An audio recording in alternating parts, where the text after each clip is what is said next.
Good evening and welcome to the April 9th meeting of the Nantucket Memorial Airport Commission. Before we get started, I'd just like to read a brief script.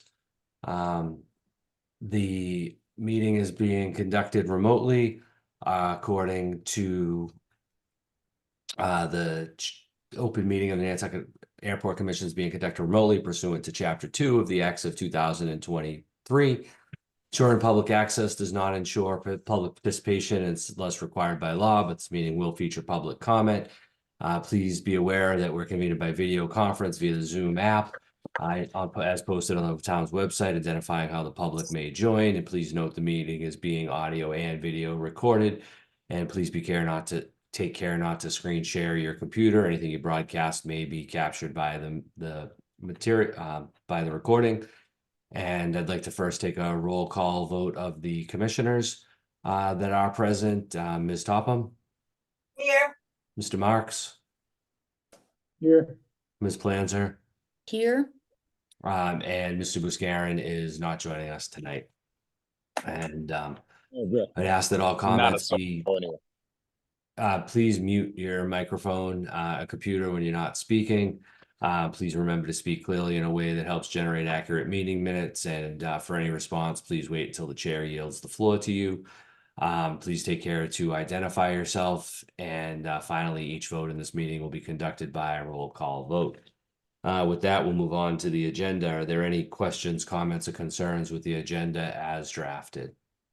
No. Hearing none, we'll consider that adopted by unanimous consent.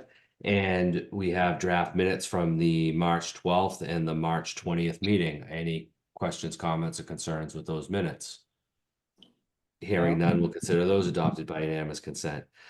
We have to ratify the warrants of March 13th and March 27th. Is there such a motion or any discussion? I'll make that motion. And is there a second? I'll second. Motion's been made and seconded. Ms. Topham, how do you vote? Aye. Ms. Planzer? Aye. Mr. Marks? Aye. And the chair votes aye. That brings us to public comment. We'll accept public comment for any items. This is for any items that are not on the agenda. So we will be accepting public comment under the other topics regarding the South Apron Ramp project and PFAS. So if it's comments related to that, I would ask that you hold it and hold those comments until such time. And if there are any other comments, But you gotta get out. Topics, we would be happy to hear those now. Seeing none. We'll move I on. raised my hand. Sorry. Okay, go ahead, Ms. Lepre. Will you guys be talking about the lead concerns, or is that something you're going to be talking about with the apron? We have a under the apron, the follow-up to the public comments, and we'll cover that in that section. If I have a question regarding why the apron is where it is that something I can? Yes, ma'am. We'll Do you want me cover to that wait under for part. that? Yep. Any other comments? Okay. So moving on to pending leases and contracts, if we could share Exhibit 1, please, and I'll turn it over to Manager Carberg. Okay, thank you, Mr. Chair. Boyana, would you mind sharing the Exhibit A or Exhibit 1? I believe I have 6 items for your approval on the Exhibit 1. The first item is a lease amendment with the United States Postal Service for the building that everyone knows as the Annex. It's an amendment for the next term that begins on April 1st, 2027. It's an increase to $60,000 per year, which is a 26% increase from the current amount of $47,464 per year. We have an agreement with American Airlines for $41,759. This is their terminal lease for counter office space and their prorated share of common use charges. And again, their activity charges such as landing, ramp, and service fees, which are much higher, are remitted monthly with their activity reports and not part of their space lease. I wanted to thank American Airlines for being the first airline tenant to return their agreements and well in advance of their scheduled start date. We have a catering license with on-island chefs, also remitting our business fee of $1,500. This firm has operated through the FBO previously, just not in the last 2 to 3 years, so we would like to welcome them back. We have 2 items with McFarland Johnson. They're both no-cost administrative change orders, administrative changes to current task orders that extend their duration. The first is an extension to December 31st of this year for the concession DBE and DBE plans. The second is to the same date for the airfield geometry study. And lastly, we have a contract with Southworth Milton for $169,150. This is for a new skid steer loader with forestry and mulching attachments to support our ecological management program. It replaces a 10-year-old piece of equipment that we lost to a fire, and we're covering the cost of that with a combination of insurance proceeds and operating revenue. So for all of these items, I'd be happy to take questions, but I recommend your approval. Thank you, Mr. Carberg. Commissioners, do you have any questions on any of the contracts or pending leases just reviewed by Mr. Carberg? No. Hearing none, is there a motion to approve the pending leases and contracts as set forth on Exhibit 1? So moved. Second. Motion's been made and seconded. Ms. Topham, how do you vote? Aye. Ms. Planzer? Aye. Mr. Marks? Aye. And the chair votes aye. That will move us on to pending matters, and I will turn it over to Mr. Carberg for an update on the South Apron Ramp Expansion Project. Okay, so I have about 7 or 8 bullets for you for an update. We are in day 35 of 150. We've recently extended the closure of taxiway Echo to April 19th to accommodate all of the relevant lighting and electrical work in that area. The idea was, as COBO was available to our electrical subcontractor, to get in and get the work done now before aircraft activity picks up adjacent to that taxiway. The catch basin replacement, which will be one at a time on the existing south ramp, will start May 5th. We are taking on delivery of P209. For those non-engineers, P209 is the subbase that's placed under the new asphalt. We are working to complete the drainage parts of the project, which is a substantial undertaking. It improves the existing site drainage, but it maintains and will retain 100% of stormwater. Specifically, the infiltration chamber installation is complete. The trunk lines on either side of the ramp are now complete, and drainage of the existing ramp is now tied into that new infrastructure. We are hauling loam to the sand pit that is in progress. The temporary fencing is underway for this work area. Another part or another piece of this project is 1,000 feet of replacement fence in the Matacasham Valley Road area. That work is complete.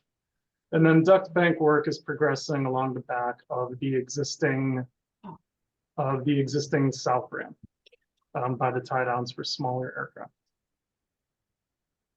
And that is my update for item A on the south ramp expansion project. Okay. Do you want to move on to the noise barrier pre-scoping discussion? Okay. So I held a pre-scoping meeting with McFarland Johnson, our engineer firm, following our March 12th commission meeting. The goal of this pre-scoping meeting was to develop a list of draft design criteria for the noise barrier. I've taken the additional step of publishing the notes from this meeting in the packet, along with the conceptual figure, given the level of public and commission interest on the topic. Typically for other projects at this time, I would have directed the consultant to develop a formal scope and fee for design, bidding, construction administration, and any other services. And that scope would contain, among other things, a list of scope assumptions, things that the airport would provide versus the contractor, airport priorities, other elements relevant to the project. That scope would also lay out the basic conceptual design, as well as alternatives for any additional quantities or layout options to review. My initial recommendation for McFarland Johnson, and this is just me as the airport manager, is that they would develop a linear concrete style highway noise barrier with post and shaft construction, similar to a highway wall, because that is an item that's commonly built and most known. I also would call out a need for additional alternative analysis of how and where that wall would terminate, and design for acoustical review and constructability alternatives. And by that, I mean, can it be built in a way that avoids removal of any more trees? For example, can the post be drilled from the ramp without needing additional clearing? But given interest in this project or attention as part of this project, I have Mr. Lasden from McFarland Johnson available to also take any additional direction from the commission on scope development. Thank you. Mr. Lasden, do you have any comments? Thank you, Mr. Chairman. So yes, we did look at a variety of different wall configurations and different materials. As Mr. Carberg said, this is a typical highway noise barrier. The most common construction method is either wood or precast concrete. We did find one location that had built it in plastic, which I've never seen before, but there is a plastic option now too. And we took a brief high-level look at the soils. I think everybody knows that the island is just a big beach of sand. So from a structural point of view, we'd have to do some geotechnical investigation to understand the foundation design of how this would be constructed. But other than that, I open it up to your questions. So I'll start off and then commissioners. So I would be interested to know more about the so-called Sound Fighter option. If you've looked at that product, which has the, I think it's a reinforced composite of some sort. Yeah. My thinking there is the constructability of the Nantucket factor of difference between hauling, those type of panels and the weight, and factoring in the steamship and the logistics of Nantucket. If those are in fact feasible, perhaps with some sort of buttressing, advanced bracing, to accommodate our wind loads. I would definitely like to understand why that is or is not a feasible alternative. Okay. Commissioners? Yes, Mr. Marks. Yeah, I think the big key factor here is durability. Not to say that the composite one isn't, but I think the concrete's pretty proven and long-term has some good attributes. I agree with you out there on if it had the same type of durability. I think that's key. I think the only thing when I was looking at this, the end of the wall, I feel like it should, if we're going to, and I know this is another topic that's going to come up later with respect to the airplanes being parked down there on the grass. If that were the case, I think now's the time to kind of deal with sound for that as well. And perhaps it should be extended to cover that area if that ends up being where we are going to park the aircraft on the grass, to also mitigate the sound. And it would also help with, mitigate some of the exhaust, I think, as well from the airplanes. I know that is a concern in hearing that. And I think on the end of that wall, there should be a return because otherwise the sound will roll down that wall and keep going. I think if we put a return on it, it can kick it back out more into the airfield. I'm not a sound expert, but it seems to make sense to me. That's what I certainly agree. I would like to see the scoping have an alternative related to some kind of a wing, if you will. It's not just a dead end. whether 45's off or 90's or like a chamfer, maybe it's a combination of 45, then 245, so that it does kind of capture that end. And then I think we might need to sort of look at two pieces, whether that end is at the end of the asphalt versus at the end of the grass apron. I think as part of the scoping, it'll be helpful to understand two things, start to establish sort of per foot type costs, as well as involve the acoustical consultant to be sure that it's going to be effective as we look to, make extensions or returns and that sort of thing. And Mr. Laza, will you be working with, I assume it's Harris Miller or another acoustical It's consultant? HMMH. Yes, Mr. Chairman. And what is your anticipated schedule on sort of milestones that we may hear back on some of the alternatives? So I guess there's a couple things to look at that. There is using the noise data that we have now, or there is gathering the accurate data that we're going to get after this project is built to have a better understanding of the actual noise that we're generating. So I think that plays into some discussions on the commission's part on how do you want to use the noise data that we're going to capture as part of this project, because we are installing a noise monitor right at this project. I'll just jump in. My sense is that we need to not wait till the project's completed and data is collected before we start looking at the design and the scoping. I think they were able to do plenty of modeling when environmental permits were needed. Yeah.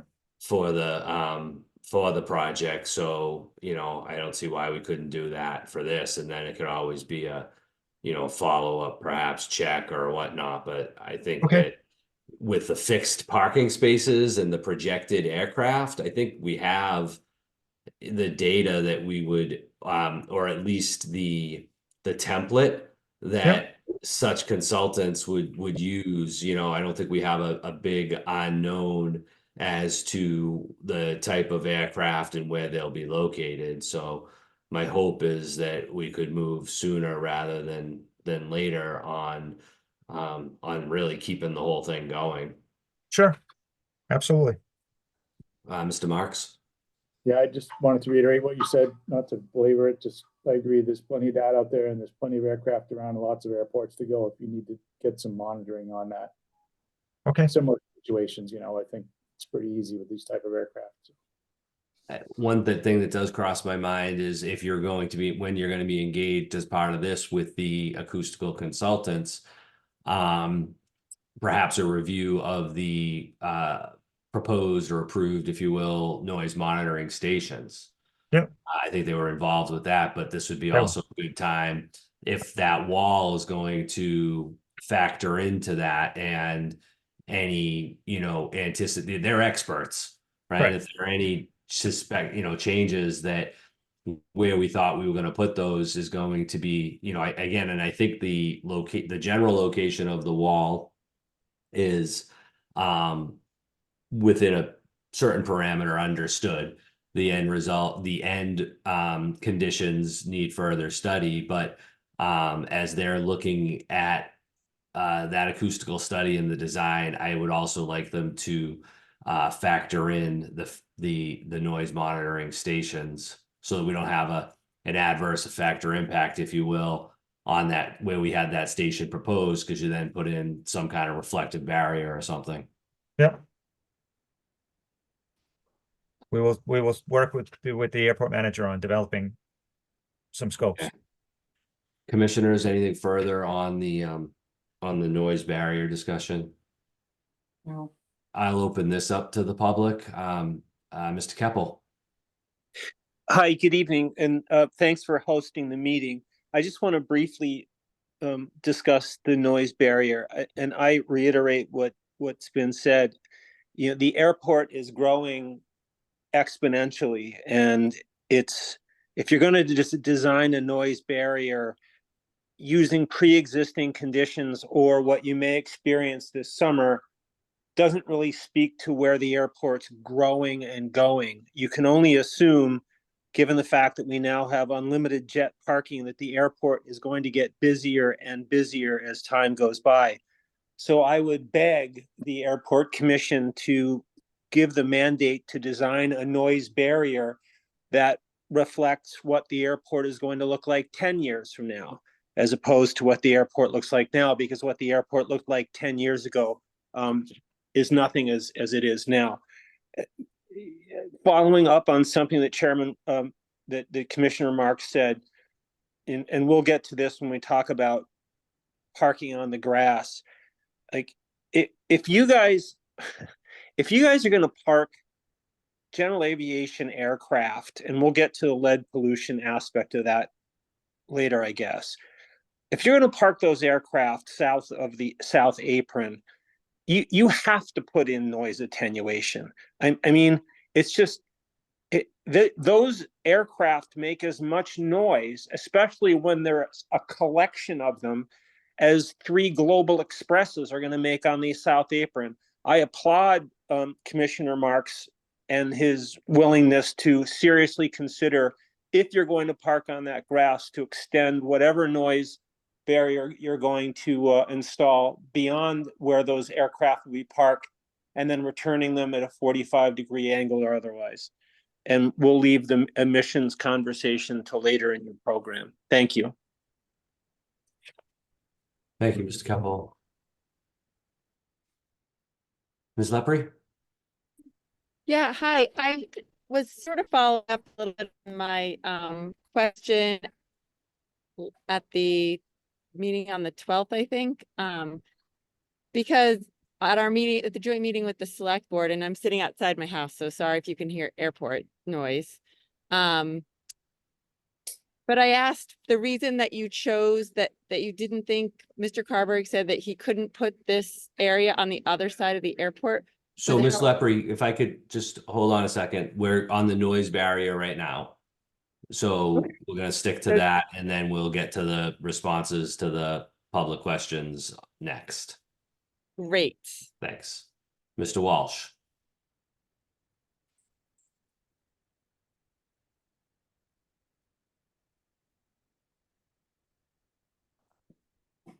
Ms. Khan?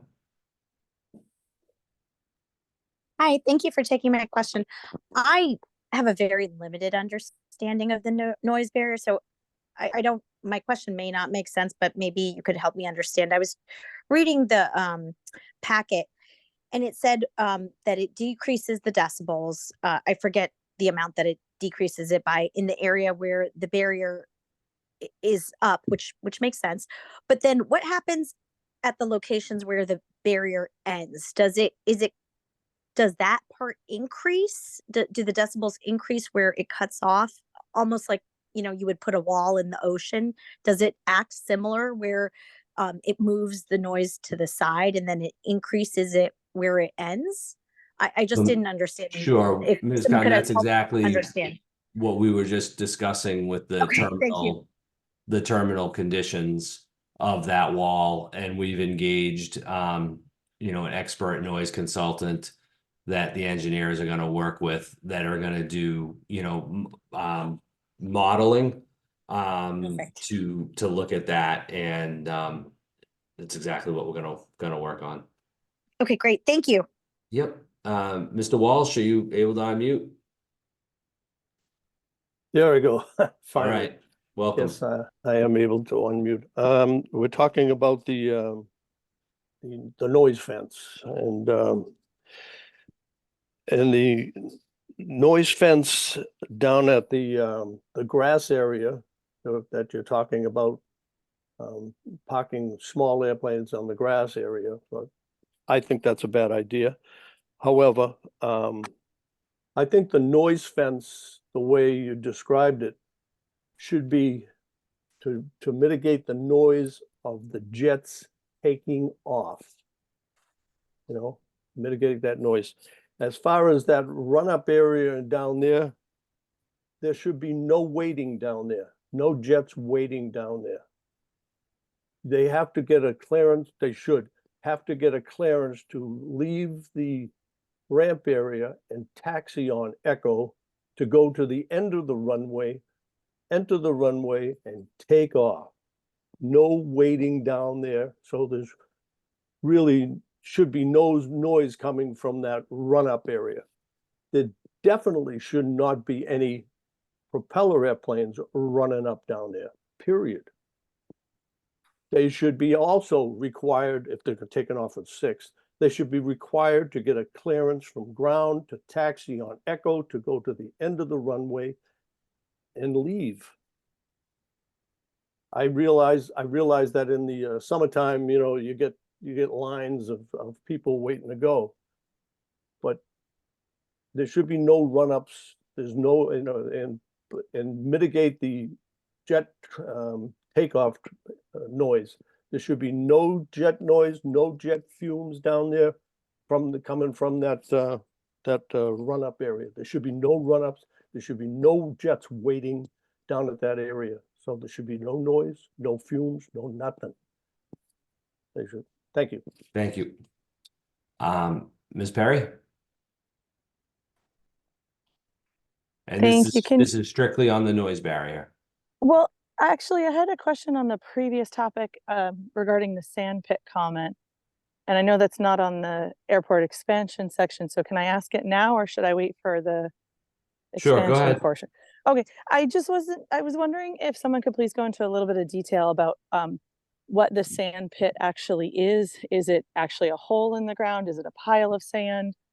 And what materials? Oh, okay, hold on. are Oh, being- no, hold on. Let's, Sorry. yeah, let's stay to the noise barrier and Okay, so, we'll- but can I ask that later? yeah, I didn't we're wanna gonna try to miss get to it. everybody as we're doing our best. So yes, but let's try not to Okay, bounce that's totally perfect. I just- around.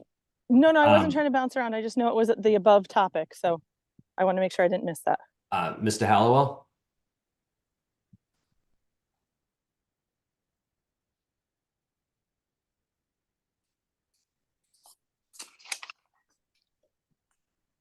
Mr. Hallowell, you able to unmute?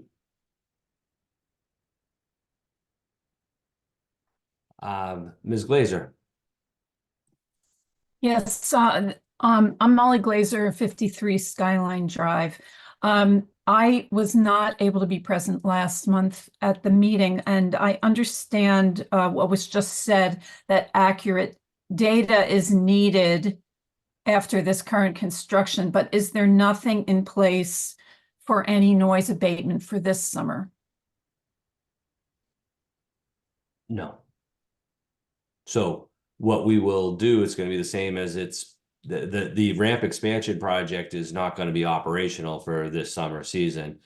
The existing ramp is going to be operated as it has in the past, though staff is working on improved overall ramp management operations, which I believe they can speak further to if they want, would be, I think, a bit of a phased approach from this summer and as well as next summer once the or even perhaps next spring as the new ramp comes online.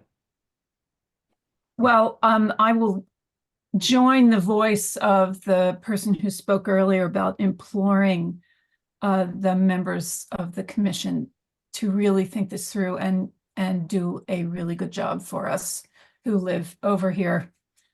We're trying. We really are. Thank you. Mr. Hallowell. Can you hear me now? Yes, sir. Okay, very good. Thank you for calling me, Chairman Gasparo. Just relating to the design of the potentially either poured in place or precast concrete sound barrier wall. The suggestion to put the returns on the end facing in towards the field is a good one. We'll also probably need them at the top of the wall as well. So I just like to pass that suggestion on to McFarland Johnson and for a commentary by HMH as they design the wall. Thank you. I appreciate that. Mr. Lasden, you've got those notes. I do, Mr. Chair.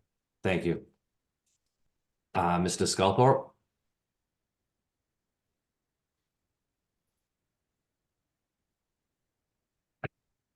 Hi, can you hear me? We can. Okay. So, my question is about the bounce back noise that goes out onto the airport and then to the west. And I talked a bit about it in the last meeting, I think, when the trees get taken down and they absorb sound and you put up a cement barrier, that reflects sound. So on the west side, it will be more sound impermeable. But on the east side, it's like it's creating a reverb or an echo off the wall and then back out. So my question is, what technology is being used on the airport side of the wall to absorb the energy and the noise from the aircraft so that it isn't just bounced back onto the field? It's actually muted. And no one's discussed the science of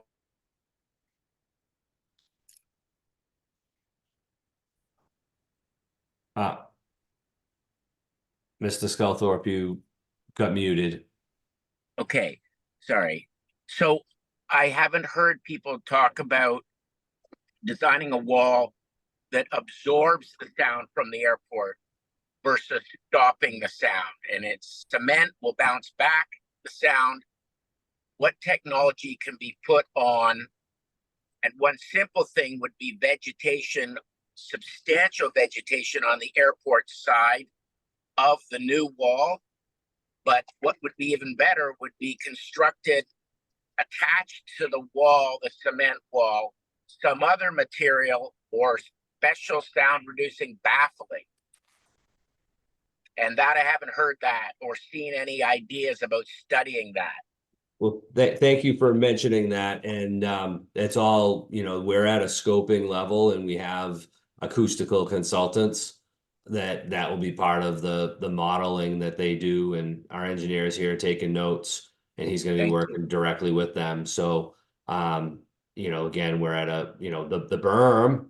I'm probably hitting a third rail here, but, that would have absorbed, as opposed to reflective. But again, we're looking at a different direction now, and we will, that'll all be part of the acoustical study. Wonderful. Thank you. Appreciate it. Mr. McKay? Hi, can you hear me? Yes, sir. Great. Couple of questions. One, I'm looking at the packet, page 101, and if I'm looking at it correctly, one of the things on a photo here, a graph, says that there's a potential additional clearing for construction and installation of the sound barrier. Am I to understand that there may be more clearing of more trees?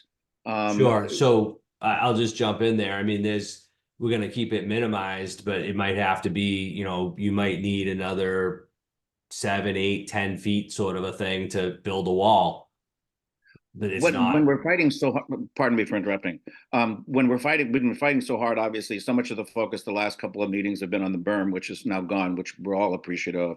But there has been also a lot of focus on the holding on to the keeping of the trees.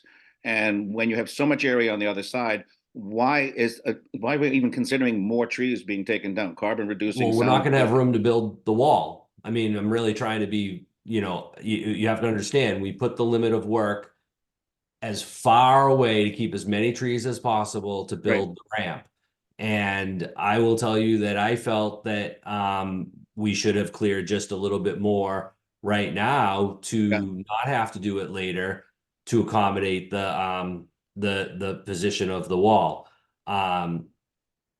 Staff felt that the wall should be designed before that, and I thought that was reasonable advice, good advice, and our consultants. And so on that basis, but if you want to have a noise barrier, let's be, I think frank, the noise barrier is going to be much more effective than the trees at reducing sound and emissions. I agree. So there I might agree. have to be a little give, Well, and we're there's already doing been our a lot best of give though. There's been an to awful lot of- minimize it, you know, and so I think that, you know, there's a point here where if we want to get this done and we want to try to get, you know, the most effective noise attenuation and emission control that we can along there, you know, this is a physical structure that's going to need some space, and it's going to mean that they'll have to, you know, that space again with the absolute goal to minimize. And I think I'd also like to remind you that, you know, we've committed to an aspect of the project related to, you know, forestry management and where improvements can be done. Those, you know, those woods probably haven't been looked at in terms of habitat improvement and cleaning up. And so, you know, what else can be done there? And I'm not in disagreement with you as far as the burn management, and as far as that's concerned, whatever the wall is, I'll leave it to the experts. That's not my expertise. I'll let you all decide whether to be concrete, whatever. And I appreciate that. It's just when you're looking at 4 football fields of space on the airport and you're looking at 7 more feet of trees, it seems kind of incongruous that you continue to dig into that.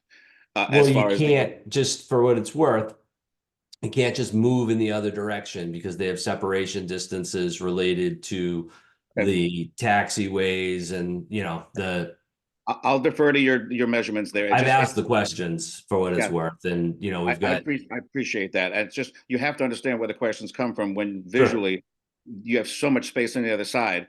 To consider even digging even further into this, we've been fighting for this. Second question is, when is the sound barrier, when it's decided what the wall is going to be, when is that? Is that not going to be starting construction until the fall? I think that's all part of the question sort of that we just asked for Mr. Lasden. I think it's going to be a continuing, I hope that we can move as soon as possible with design and scoping and continue to discuss this so that we can understand. We can't build something that we haven't yet. No, I understand it. Once you decide what it's going to be. I don't think there's a set schedule, but I hope that. I had heard the fall, and the reason I mentioned that question is only because whenever it's decided as to what the best wall will be, I would like that to be done as soon as possible, because being as close as I am to this, as most of you know, there's an awful lot of noise right now. My windows are closed until today when it was nice. And that being the case, there's just the construction itself is creating quite a bit of noise, which is, I know, inevitable. But for what it's worth, when the wall is decided to be what it's going to be, I request that it be put in as soon as possible and not wait until the construction is done, because the construction itself creates quite a bit of noise for those that are living here. The trucks going by with their tanks, their tank-like wheels are just making the house shake, the beeping of it recognize that component to the extent that it is addressable. I do know construction makes noise. I'm not trying to be ignorant here. I'm just asking for. Go ahead. I'm sorry. No, we understand, and I agree with you. I would like to see that be decided on, and you know, whatever direction that we need to take to get, you know, that there's a public procurement process, or whether it's part of contracts. There's an aspect of the municipal operation that we have to follow. But my understanding was that the construction, and it could be, my understanding could be incorrect, was that the parking would be created first and then the wall after. I'm just obviously stating what you appear to be agreeing with, and that is when the wall is decided on, please install that as soon as is possible, just to help with the noise that's being created in the creation of the parking. And I do have one last comment, and that is one of the things I've had trouble with in all the 40 years I've been here with the airport is communication. And I've written 2 emails to the airport manager recently about one, work starting early at 6:30, avoiding not compliance with the noise ordinance, and another one later, and I've never heard a response back. And when you're talking about communication, I like to be able to get communication. And Mr. Carberg, I sent you 2 emails and not heard back from you on either case. And I find that very discouraging when we're trying to be able to work together on this.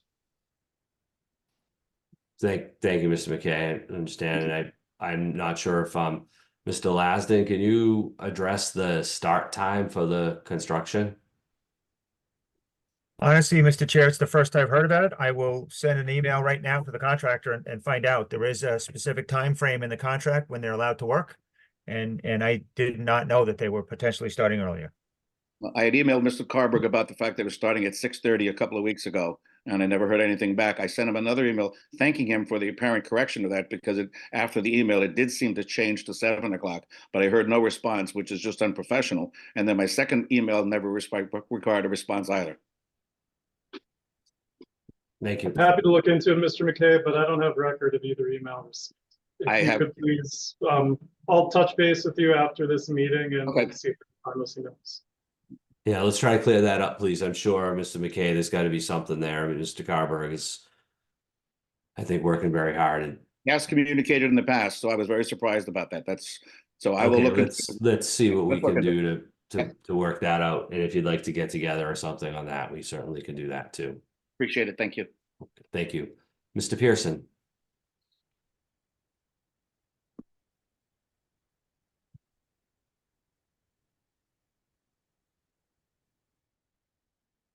Mr. Pearson, can you unmute?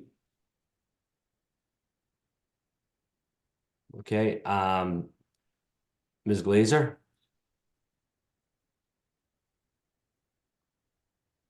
I lowered my hand. I already asked my question. Thank you. Okay, Mr. Walsh? Yes, I'm just talking about these, when I heard the last gentleman say something about, not Peter, but the first gentleman saying that when you take down trees, you shouldn't have taken down the trees, any trees. The select board controls. Hold on, Mr. trees. Walsh. Do you have a comment that to tell us that we shouldn't have taken down trees? Like we've already got a project that is there something that you can add here? Yeah, don't take down any trees. Got Any it. trees. Got it. Unless you get the select board approval. And We don't need select board approval, Mr. yes, you Walsh. do need if a Mr. Walsh, tree I'm not needs here to select argue with board you. Approval. Okay. And that's why they said they compromised without getting to Peter McKay, getting to anybody. They had a compromise, but they shouldn't have compromised without talking to the people that are affected by this. They should Got it. not take down any trees, period. Okay. Thank you. Mr. Peel?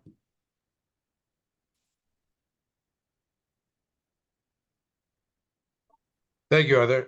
Yeah, just quick question. Are you guys considering running the wall or whatever after between 30B and I can't remember the name of the other gate, but between 30B gate up to the firehouse as well in that section there? So I think that would definitely be beneficial for all the neighbors as well. That's not part of this scoping related to the South Apron expansion project, but I think it's a good point. It is on the airport layout plan.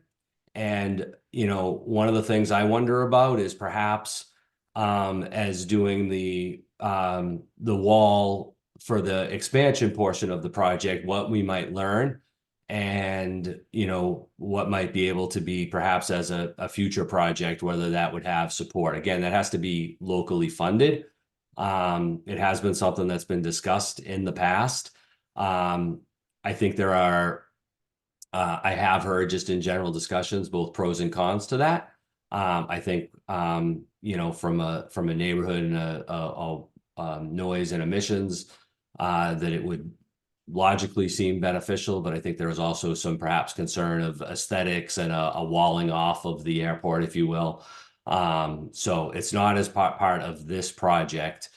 This project is strictly related to, essentially replacing the berm, which was along the expansion. But I think it's something to keep on our radar.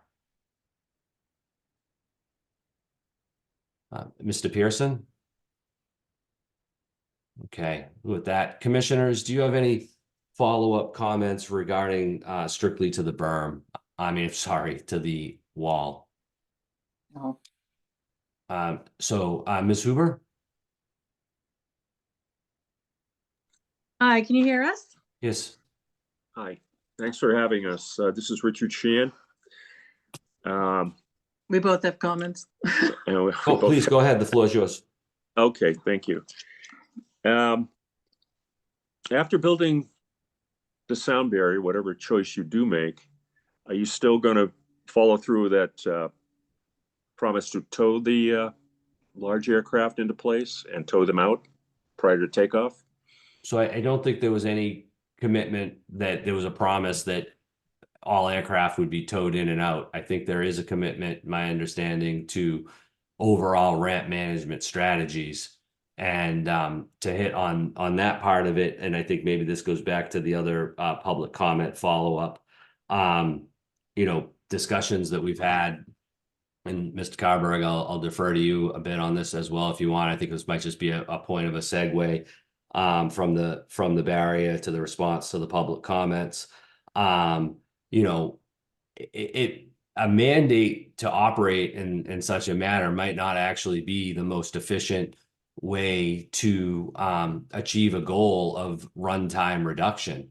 And what I would use as an example is, imagine that a jet could pull into its spot and shut off, as opposed to stopping, sit and run and wait till someone shows up with a tug to then pull it in during that whole runtime. So there is in development overall, I think, we'll be a bit repetitive here. We've said it at past meetings, and I'll continue to tell you that this project is to enhance the ability of the airport to reduce overall run times on the ramp, the existing ramp, combined with having this existing space. And that's the goal. But it can't be done, I think, with a mandate that you must operate in a tow in or tow out type of an operation. I think that it has to be part of the management plan that's being worked on. So I know it's a little bit of a long answer, but I want to certainly correct any misunderstanding of a commitment that there would absolutely be only tow in or tow out operations. I thought we had the understanding that when you were busy, that promise is probably not a good word. That you would do your best. I think we're on the same page. I really do. I think the goal would be to when the airport staff is able to do that, and it's actually to move the aircraft into a position in a way to reduce the runtime and the proximity to on that, especially on the expanded portion of the ramp, then that's what's going to be done. But that it's all part of their overall ramp management. Mr. Carberg, do you have anything further on that, or did I kind of cover it? The only item that I'll add is we share that interest in managing the ramp to be as quiet and as low impact as possible. But I really think that shared interest is spending our time and our energy to manage startup and departure. I think there's a focus for some on the taxi in, but that's a phase of the operation that comes in, is reducing power, and shuts off immediately. And I think the chair is very accurate that you're asking for longer run times, more noise, more emission, more congestion, and frankly, a safety issue to queue aircraft up, to send an operator and a tug to attach that tug and tow that aircraft in. So I think, I really do share that interest, but I think the focus in all of our best interest is on the departure phase of the operation. Thank you. So my comment. Ms. Huber, did you have something as well? Yes, I do. I actually, where we live, we are probably closest to all this work being done. And with the clearing of the trees, I can see over to Matacasham now, which I haven't been able to see for almost 30 years. So I think with this new barrier going up, which is going to be probably pretty unattractive because hopefully it does the job, but it's going to be unattractive. I would ask that there is more forest management in terms of putting more trees, more greenery, something to hide this ugly concrete barrier from our side or whoever's going to take possession of this house as soon as I sell it, so that they have, we have something better to look at than a stone, a concrete wall. We've lived here for so many years, and those trees really provided a very thick visual barrier for us. And now it's so, I see all the construction besides hearing it. And as Peter McKay said, the trucks do start, I go out at 6 o'clock in the morning and the trucks are moving down right behind my property at that hour on some mornings. So they're not observing a 7 o'clock construction time. They may not start working, but all day long it's just beeping and pounding and house shaking and terrifying my dogs. But in the long run, I really would like to see more forestry management once that wall is built, so that there is more something attractive to look at than which has really ruined our house here. But that's just my thoughts. It's just unconscionable what's been happening. We will look into be sure the contractor start times are adhering to the requirements.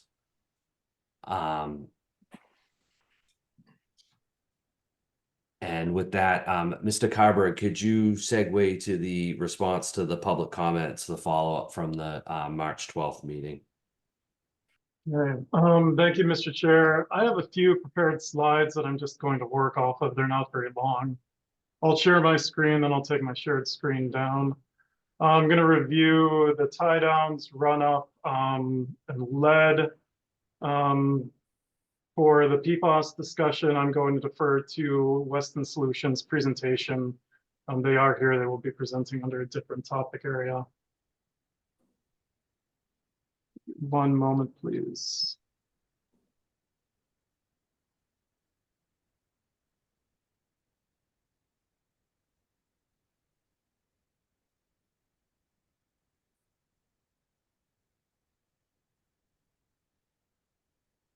Okay, I believe everyone can see my screen now. So starting with tie downs, I heard a lot of concern related to the tie down question. So on the top, I have the overhead shot from around 2019, a portion of it, and it shows the south ramp existing at full capacity. It shows, I think I counted 25 aircraft tied down in the grass off of the south ramp. And it shows 4 corporate aircraft engines out towards the neighborhood. Below is a more recent, I think 2022 picture. It's not the same picture, same time and date as here, but it shows 3 large corporate aircraft using the run-up as an overflow area, engines out facing the neighborhood, and small aircraft performing a run-up while the Gulfstream taxis by. So this is the current weekend or busy time scenario.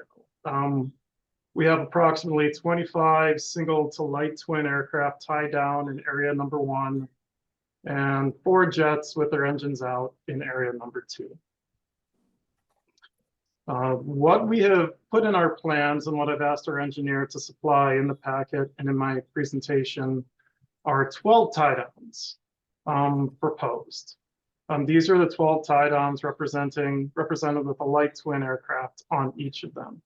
The plans show 36 anchor points. That's because each aircraft has 3 tie downs, each wing strut, and I believe the tail. As much as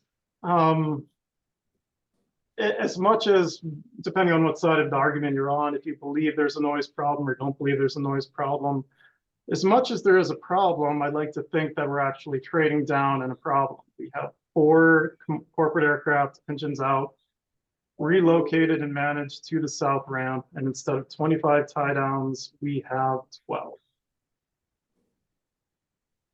The reason we only have 12 is we've already tried to meet the community halfway. We've already relocated 13 tie downs for transient ramp operators to the north ramp.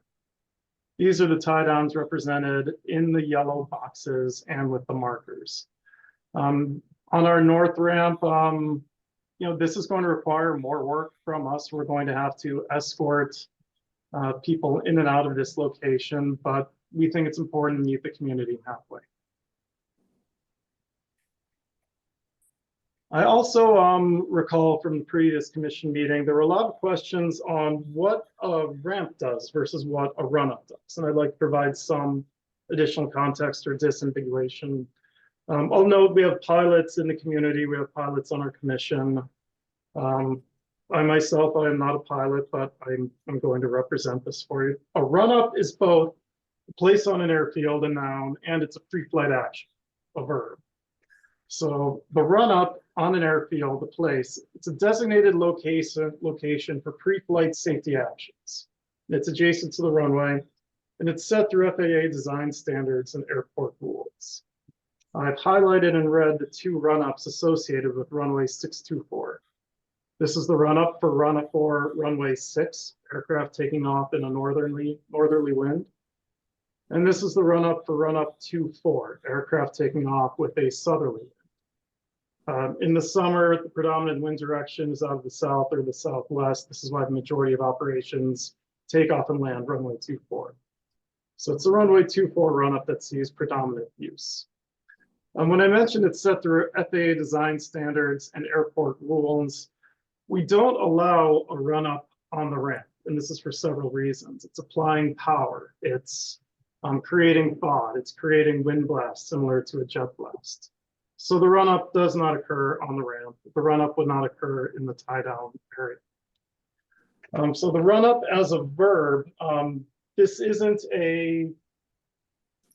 someone waiting for a passenger. This isn't someone doing maintenance on their aircraft. The run-up itself is a pre-flight action. It's typically 20 to 30 seconds or more in duration. It's done at a high RPM or higher RPM than the taxiing operation. And my understanding is it's done immediately prior to takeoff. There are several system checks the pilot of a piston engine aircraft needs to perform on the carburetor, the magneto. They might adjust the prop pitch, or check the oil pressure or circulate the oil in the engine. So the run-up is not the same as the ramp because tie downs are going into a certain location. That does not mean a run-up is going to occur in that location. Lead was also a topic of concern, and over, at the previous meeting, I heard some concerns expressed about lead and the airport's involvement in a previous study. So I have that study in part of the packet, and I have the cover page on the sheet. This is ACRP report 162, Guidebook for Assessing Airport Lead Impacts. This study was underway when I first came to the airport, and I believe it was published in 2013. It located a station in what I believe is the highest possible lead impact area. It's in the runway 24 run-up, where most run-ups occur. It's immediately adjacent to the runway. And it's downwind from our predominant south wind, 242 feet away. I'm showing a jet in the run-up area waiting for its departure clearance, but this is where a prop plane would hang out for its departure clearance. On the left is the table from that study. I've highlighted Nantucket Memorial Airport. The study showed 0.01 micrograms of lead per cubic meter. So Nantucket was tied for last in 2013. I believe, don't quote me on it, but I believe the EPA standard under the Clean Air Act is 0.15, which would be just here between McClellan, Palomar, and Palo Alto, California. I've done some additional work on the right-hand side of the screen. I've taken those top 3 airports, San Carlos, McClellan, Palo Alto, and then Nantucket, which is tied for last. And I pulled some additional operational numbers. So from the AirNav, from the based aircraft charts, these top 3 aircraft have a lot of based aircraft, 260, 331. Nantucket has 21. These airports at the top of the list are very popular, very productive general aviation airports. Not only do they have a lot of tenants, but they have multiple fixed base operators. They have flying clubs. They have instruction schools. They have maintenance facilities. And I've listed all of those that I've found here. Here at Nantucket, we have the airport is the FBO. And I think that's important because that's really a sign not only of the amount of activity, but the type of activity that occurs. When you have tenants, flying clubs, MROs, you're flying aircraft in a very tight pattern, doing pattern work, taking off, landing, flying downwind, half a mile to 1 mile from the airport. Now, my additional point that I've pulled is our annual air carrier enplanements from, Nantucket to Hyannis. So this would have been on the shuttle, Island Airways, Nantucket Air, Cape Air. And this is just my guess. I haven't called and talked to the authors of the study. But when the study was conceived, they were probably looking at Nantucket during its heyday, when Nantucket was putting, nearly 200,000 passengers on, I don't know how many tens of thousands of Cape Air, avgas burning aircraft to and from Nantucket. By the time the study took place in 2013, that had been halved. Looking now at 2023, we are down at about 3,000 people going on Cape Air to Hyannis. So that market has dropped. That market doesn't exist in the way it did, and those aircraft flying over our island doesn't exist. The other item that I found, nationally, I found this study by Yanofsky and Foreign from 2022. And I have the link available. And I thought this was really neat. So the authors analyzed the top 100 lead-emitting airports in the US. Nantucket is not on the list. We're not a top 100 lead-emitting airport in the United States. This is Gillespie Field. I believe it's in California. They had all 100 airport maps on their website. I pulled this one because I thought it was really interesting. The runway is in here. The dotted line, I think, is the half-mile boundary, and the solid line might be a 1-mile boundary. But here you see that pattern work that I mentioned. Flight schools, folks testing aircraft, running in a tight pattern, taking off, landing over a community. And what the authors did was they built all of these figures from ADS-B positional data. So aircraft now all have a transponder that broadcasts their position, I believe, every 60 seconds. So they have records of positional data, and they overlaid it with census blocks. If there are schools, parks, disadvantaged communities, environmental justice populations. And my understanding, this is the first cut at the next item that they might take on for their analysis. But I thought that was really interesting to show the pattern work.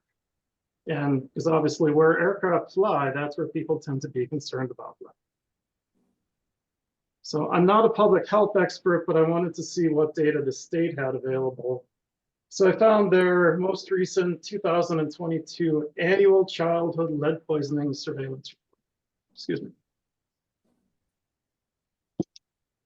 So I blew up this bullet up here. Lead paint is the primary source of childhood lead exposure, and Massachusetts has the 4th oldest housing stock in the country, making lead exposure a significant health risk for Massachusetts children. And I don't disagree. I'm not here to argue about whether or not lead is, I believe the term is neurotoxic chemical to children. It clearly is, and it's something I believe we all should be concerned about. But I don't see a similar effort to, regulate out pre-1978 housing, especially on Nantucket. I don't think that would go over very well. So the statewide prevalence for elevated blood lead is 13.4. I think it's 13.4 children out of every 1,000 having lead levels above 0.5 micrograms per deciliter. Nantucket as a whole community is at 11, so Nantucket is below the state average. Nantucket's not classified as a high-risk community, and the state made that determination based on sampling 50% of the Nantucket children aged 9 to 47 months.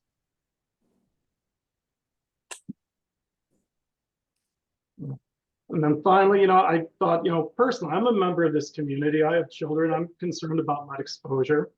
So I looked at where I work and live. This is where I work, in this building, very close to the runway, small yellow dot. This is the community that I live in. Here are 1-mile circles from either end of the runway. And here's the extended runway center line out to 1 mile. So I work 40 to 50 hours a week in this building. I'm adjacent to aircraft. I'd say I'm impacted by all aircraft activity. I go home to my house with any dust or emissions that my clothes have absorbed, any dust on my shoes. And my children are exposed to this. You know, my home is 3/4 of a mile away. I'm under runway 15. I'm impacted directly there by approximately 10,000 aircraft. And with that runway, it's mostly small GA. And they're 300 feet overhead. Whatever emissions they're releasing are over my house and my yard, where my children play in the dirt, where my wife gardens. So here's my son. He's 3 years old. We like to come to the airport, look at planes. It's like a Richard Scarry book. Talk about what the different planes are, where they might be going, where they, you know, why do they look different? We talk about aerodynamics. We take tours through the ramp. We climb on the fire trucks. His blood level is below 2. I don't do analytical testing anymore, but my understanding is the machine, graphite, furnace, atomic absorption, spectroscopy, doesn't resolve anything differently below 2 milligrams per deciliter. So I share the concern about lead with the community, but I'm a community member here too, and I am within a mile of the airport. I'm under a flight pattern, and I'm the parent of a young child. If there was something here that led me to believe I needed to make a change in how the airport operated, I would do this. But based off of the information I have available, and the data present, data that I found, you know, I don't see a reason for any change to our business status quo, or general concerns about the level and type of prop activity that we have. So with that, I know it's easier for the chair to recognize raised hands when I don't share the screen, but I can go back to any of those figures. Thank you, Mr. Carberg, and you certainly went a bit over and above and beyond, I guess, you know, including the personalization of it. And I think it's important and I appreciate that that we are all community members. I'm in a very similar situation as you, young children in proximity to the airport. And of all of the I think potential health concerns and hazards, I really don't believe that the lead and the change is the one that we really need to be worried about. And I'm not a health expert. I'm just sharing a personal piece as you did. And if I thought there was, then I would absolutely, you know, be suggesting that we need to take other action as well. And I really think that the piece to, not only did you have all of that data, but I think there's an aspect to really just, it's almost just logical, but I don't want to, it's logical to me, and I can understand, and that the change in the fleet mix really makes sense in terms of the incredible reduction in the avgas operations that are happening compared to what was there. So I do appreciate what you put forth. Commissioners, do you have anything that you'd like to add related to the follow-up on the public comments, and then we will go to the public. I just have one thing. Yes, Mr. Marks. Yeah, to just, I know it's not today, but it's in the works. It has been for quite a while that there are a couple companies that are developing G100 unleaded fuel. It's been through a lot of the FAA testing to operate in different engines. And so it's something that it is being pushed hard by the FAA to get it done.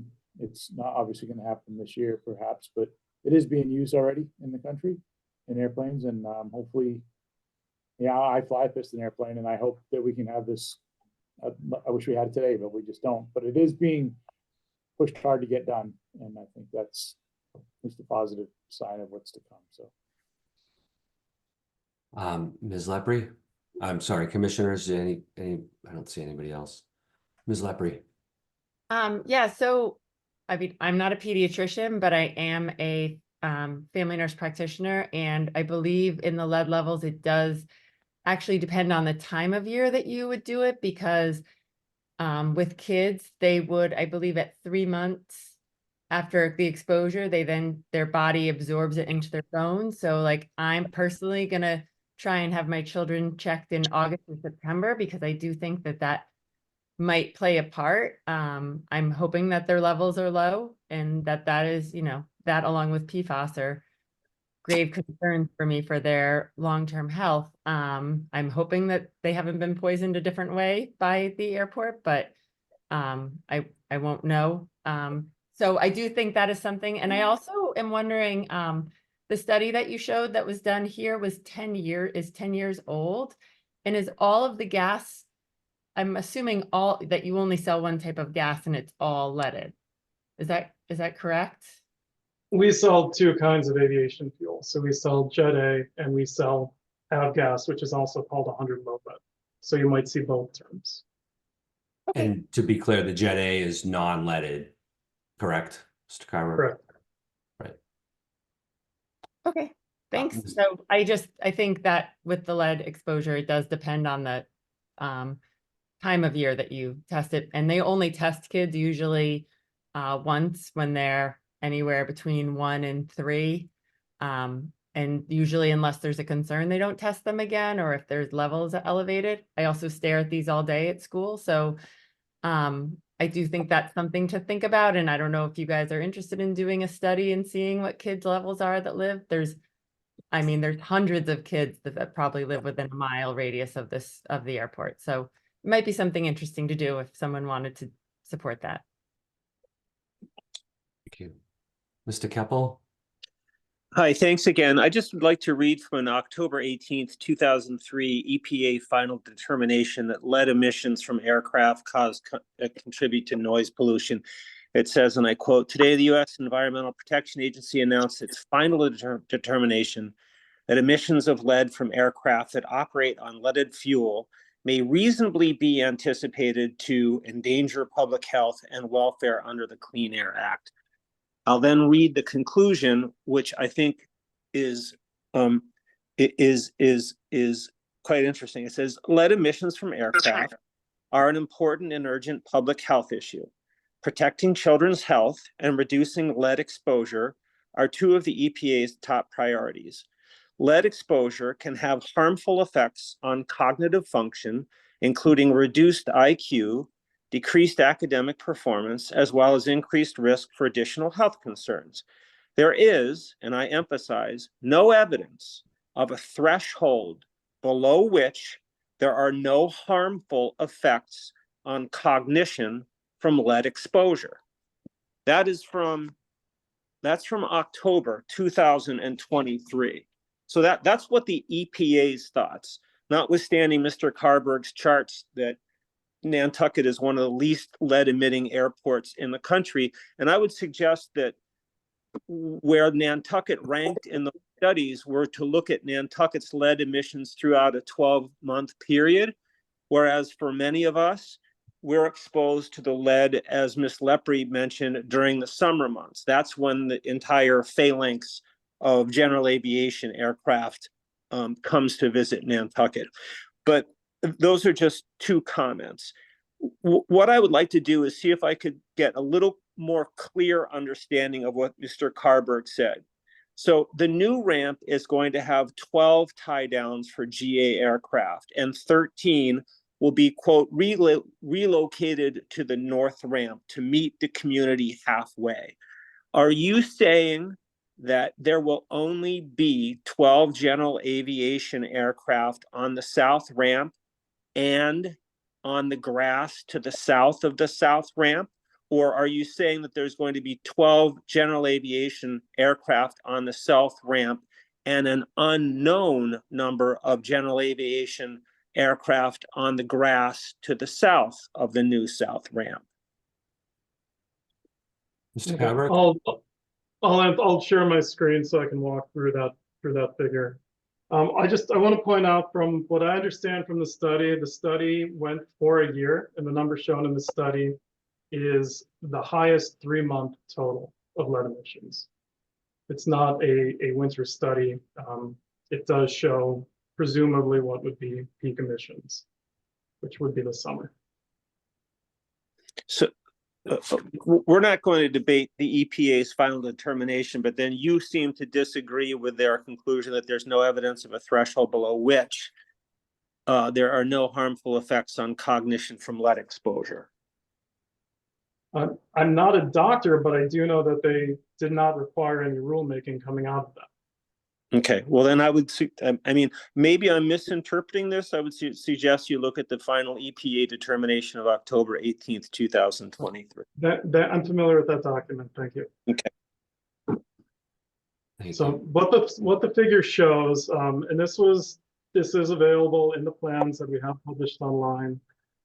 The purpose of these tie downs are for 12 light twin or single engine small GA aircraft. That generally means under 6,000 pounds.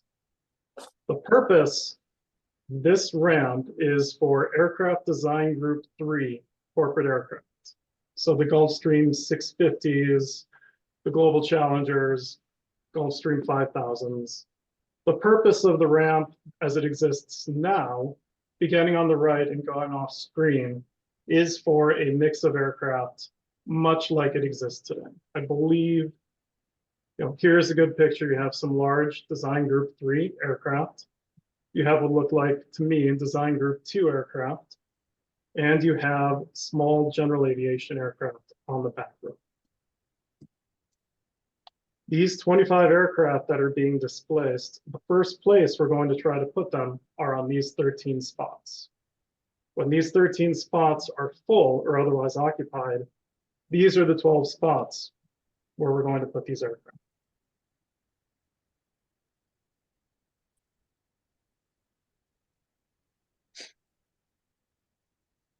Thank you. Ms. Perry? Thank you. I have a number of public comments and questions. I'm just going to start with a couple of them and then maybe let somebody else have a turn and see if somebody else has the same comments and questions. And if they don't get answered, is it okay to raise my hand again and get called on? Yep. Okay. The first is, and I've been asking a number of questions of both the airport manager, the chair, and the commission for data and information for well over a month. I've asked it at meetings, public meetings. I've asked it in writing. And the airport's attorney actually responded to me saying, "Hi, I'm the airport's attorney, and you can ask your questions to me." None of those questions have been answered. And I feel like I'm just getting a runaround. And I understand the airport is trying to show transparency, but when you have an attorney answer a member of the public saying, "Gee whiz, I don't actually know what your questions are," and the member of the public says, "Well, that's funny, because I asked it at a public meeting. This commission just approved the meeting minutes where those questions were asked, and you still can't provide the documents." It gets very frustrating for me. So I'm wondering if the airport commission, airport manager, or even the attorney could please answer those questions and or provide those documents. Well, Ms. Perry, you filed a FOIA request, so we're going through the process to legally prepare. You wanted to go that route, so we I actually didn't want to go that route. working. The airport I didn't think, Ms. provide Perry, the you have to information. be a little bit more understanding that you can't expect responses in 24 hours to your questions or 48 hours, right? There's volunteers here. We're all working hard. The staff, you're going to get your answers.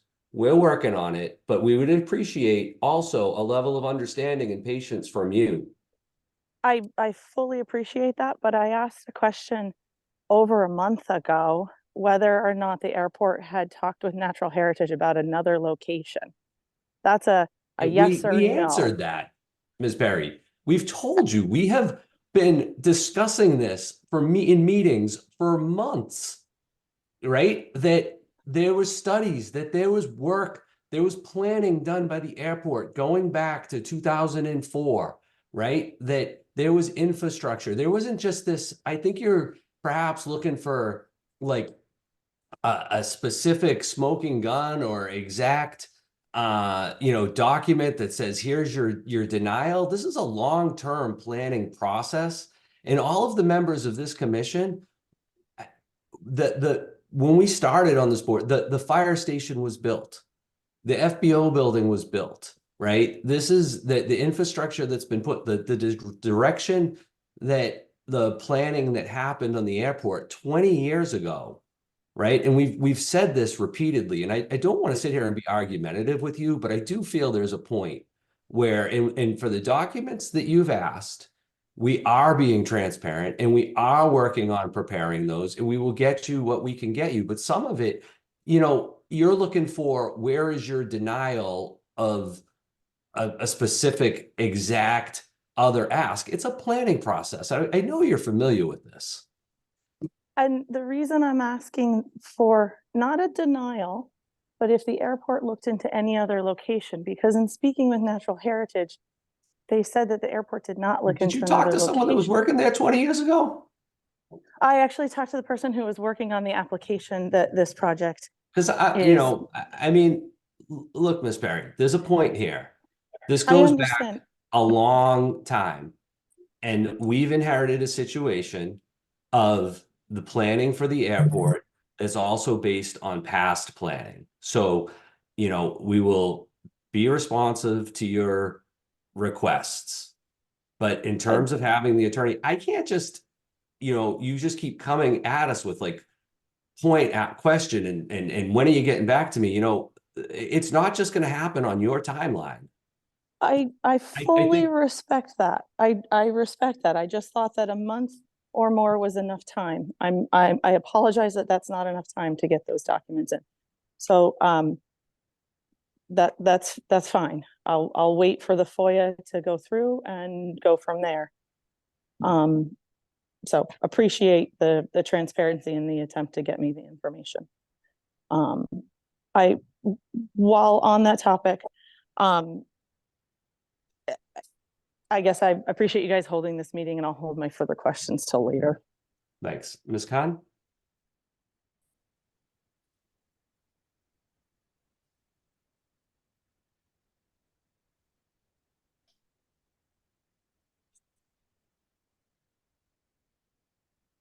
Oh, sorry. Thank you. I had some questions. I just want to point out that that was a little intense, and I think we should not be yelling at one another. We are also volunteers.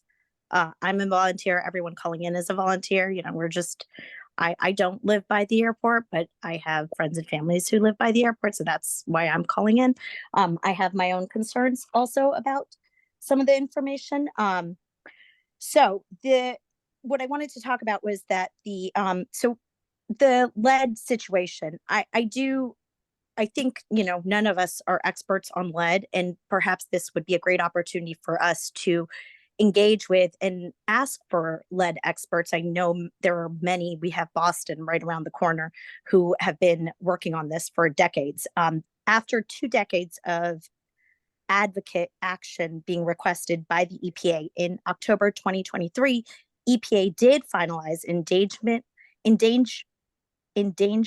finding for lead in aviation gas. So basically, that was the first step. That document was the first step that they needed for the EPA and FAA to start regulating lead in avgas, I believe is what they call it. So it is of concern. It's just very slow, and for them to start taking these steps do show that there is concern, and there is. And this is scientifically proven. You don't have to be a scientist to know this. There is no safe level of lead. That we know. And there are harmful effects, and especially in children under 6. There are very many harmful effects that can be caused to children. And then the absorption of the lead that children under 6 have is way higher than perhaps, exposure to lead to me. So those are some things. Also, the timeline of when the lead is taken from the child. That's why they do many lead tests. You do I think it's one when you're a couple months old, and then you do another one at 18 months, and then another one. You do several lead tests to try to capture what lead exposure you have had, and then from there it does go into your bones. Now, this would be something to ask a pediatrician about, how you can measure past exposure. But based on that, there was a report, that 2013 report. So there was input given from Melissa Sullivan. She is from the EPA. I just want to read her statement that was in the Inquirer Mirror. And it said, this monitoring study only evaluated airborne lead and at one location. Some studies have reported an increase in blood levels in children who live in close proximity to airports. The EPA has not conducted such studies, and we do not know if this would apply to the population near the Nantucket Airport. So I think there's lots of opportunities to look into this. And then one more point I wanted to make was the flight numbers have gone down. That's true, but the gas sales from 2011 to 2013. So the number of gas that was sold, the gallons, have stayed consistent, averaging between 120 gallons, 120,000 gallons to 110, somewhere around there. So perhaps the aircraft's coming in, but the gas being sold is consistent. So I don't know if they're just taking off and coming off more. I don't know what that means, but the sales of the gas is consistent to when that report was done. Thank you. And thank you. And if I have comments on PFAS, are we going to talk about that later? Yep, that's next. Oh, thank you. Ms. Lepre, and again, I think we are going to have to limit this going back and forth at some point, but go ahead, Ms. Lepre. This is just a follow-up. I had asked a question about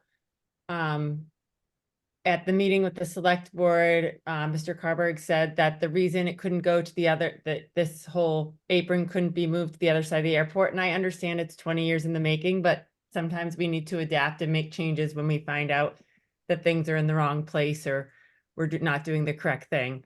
And I am wondering, I asked how often, because he said that it was a health and safety issue and that if a plane was on fire on the other side of the airport, that would be hard getting the fire truck across an active runway. And I understand that, but my question was, how often do parked planes or jets burst into flames, and has that happened? And I didn't get a reply.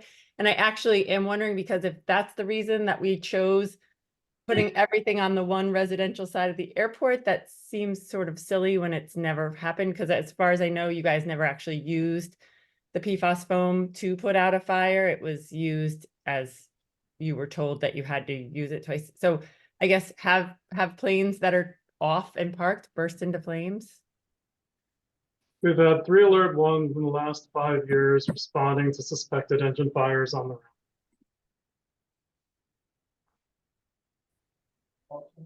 Ms. Perry?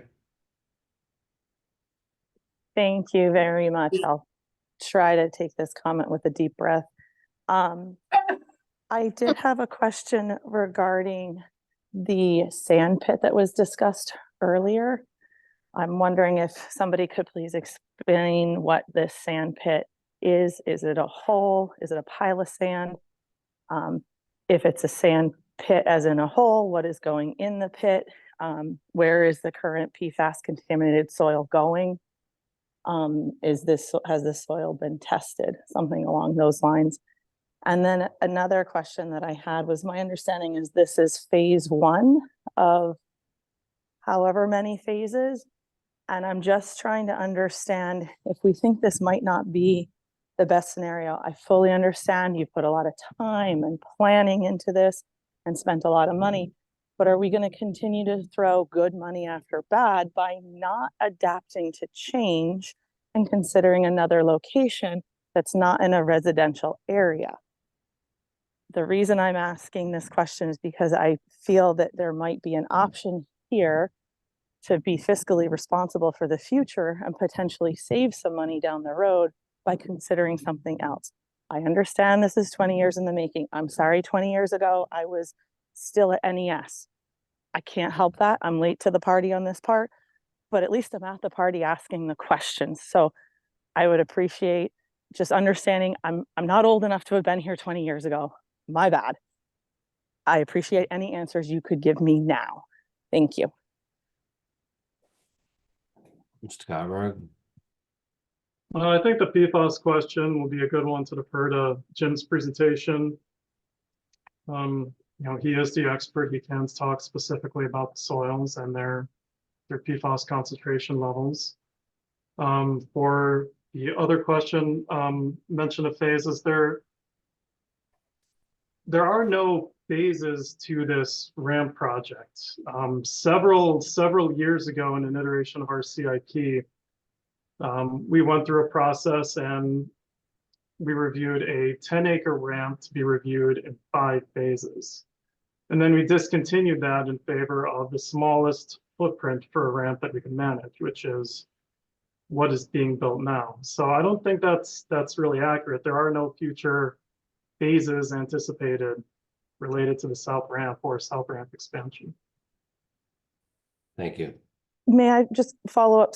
So there will be no further expansion of this after this one project. We're not going to make a second go at the south ramp expansion area. So we publish a publish an airport layout plan. It's available on our website. It's available in numerous documents. We have it in the packet. We reviewed at the commission. And that shows the build out guidelines or plans for the airport for the next 10 to 20 years. You can go online and pull this document and draw your own conclusion about what we expect to build for future ramps, if any. In your opinion, because I'm not an airport person, could you help me out understanding that? Will there be an expansion in the future similar to what we're currently discussing? I don't know. The ramp that's being built, the ramp and the figures that we've presented for you is our plan for the south ramp. We're not looking to sneak in an extra ramp anywhere on the community. That answer your questions, Ms. Perry? I think that answers that one. I have just one more question. Go ahead. Correct me if I'm wrong, some of the concerns for needing the parking area was so that jets could park and not drop off and go and come back.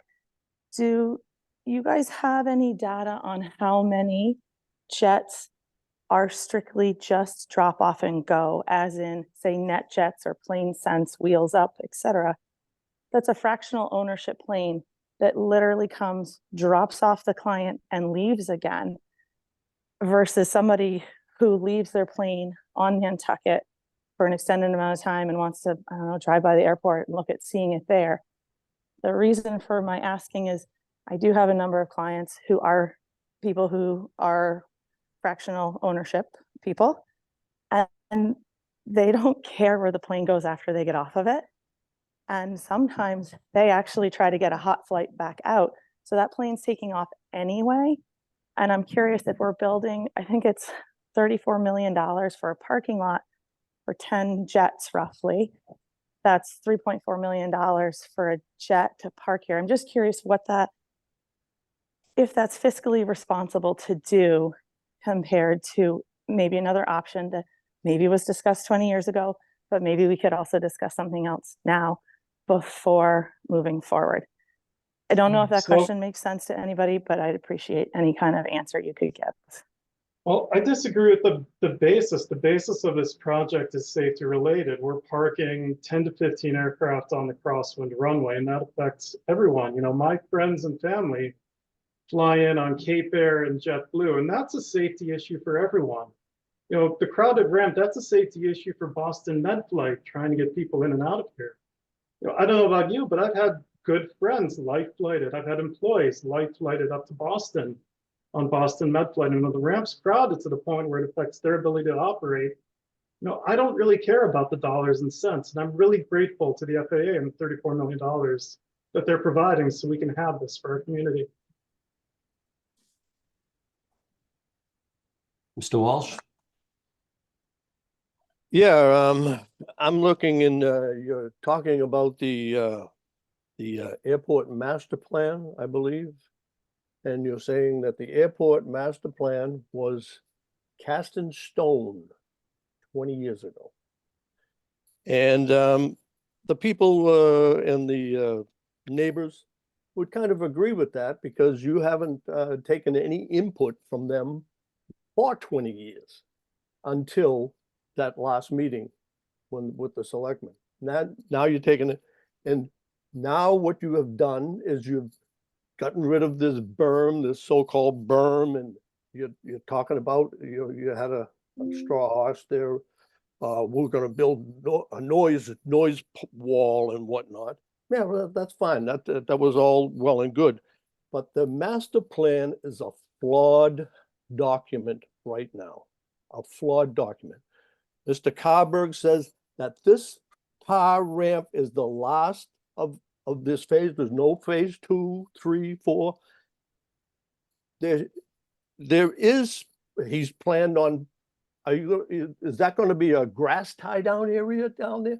And is there wing area from Echo for your class 3 airplanes to put them so close to that Echo taxiway? I don't think so. I don't think so. So that stuff isn't going, and that is in the airport master plan, which is a flawed document, and we have to Mr. Walsh, revisit we're in the it. middle of a master planning process right now, and we'd welcome your input and participation. There has been master planning meetings that have happened that you were free to attend. I mean, we understand, your opinion. But to sit here and tell us No, that, I'm not telling you anything. I'm just saying my opinion. But Peter McKay, Mimi, and they have interest in this master plan. They haven't been invited, or maybe they were invited, but they had no clue about what was going on. And I'm barred from coming to the airport. I can't even go into a master plan. I can't attend your meetings in person, and it's that master plan is a flawed document, and we've got to arrange to. well, we're in the middle of that process right now, Mr. Walsh, and Good. but Mr. we're working Carberg on says it. to read it, and that's what's going to happen. Okay. He said, look at the document. That's Do you have any flawed other document. comments, Mr. Walsh? No. Thank you. Thank you. Guys, we are a bunch of volunteers here that are members of this community, and we care, and we are trying very hard to work on the job that we have to do and to balance the needs of the airport for safety and the community. And I hope that you can understand that. Ms. Perry, I have asked you multiple times to have a cup of coffee to talk about this, but it just seems to be these emails and letters. I apologize if I was a little bit short. I think there's a better way forward here, but I also think there needs to be understanding from both sides, and we need to continue to work together. We are trying very hard as the Airport Commission to work with the community. We care very much about the potential pollutants, and we're going to move on to PFAS, and you are going to see the extent of the study and the level of work that the airport and its consultants have put in. From the first moment that we've heard and found out about PFAS, we have tirelessly worked on this, putting in water lines, doing what we can to take care of this essentially horrible situation that really our entire country is facing with these contaminants. So I hope there's a level of understanding there too. And with that, I'd like to move on to the PFAS, please. Okay, thank you, Mr. Chair. I'd like to introduce Cameron Wood. She'll have a very brief update, and then she'll introduce the consultant from Weston Solutions, who will give us a presentation. Thank you, Noah. Yes, as I mentioned in the March Commission meeting, we had 2 reports that were completed in the past cycle. It was an IRA status report and a phase 2 comprehensive site assessment that was completed over a 3-year period by Weston Solutions. We have Jim Sukup, our LSP, here to discuss the overview of work performed. With that, I'll pass it along to Jim. All right, thanks, Cameron. I'm gonna attempt to share my screen here.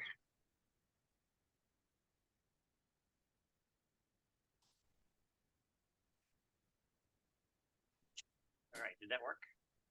Yep. You should be able to see the cover slide, Airport Commission meeting. Yes. Excellent, thank you.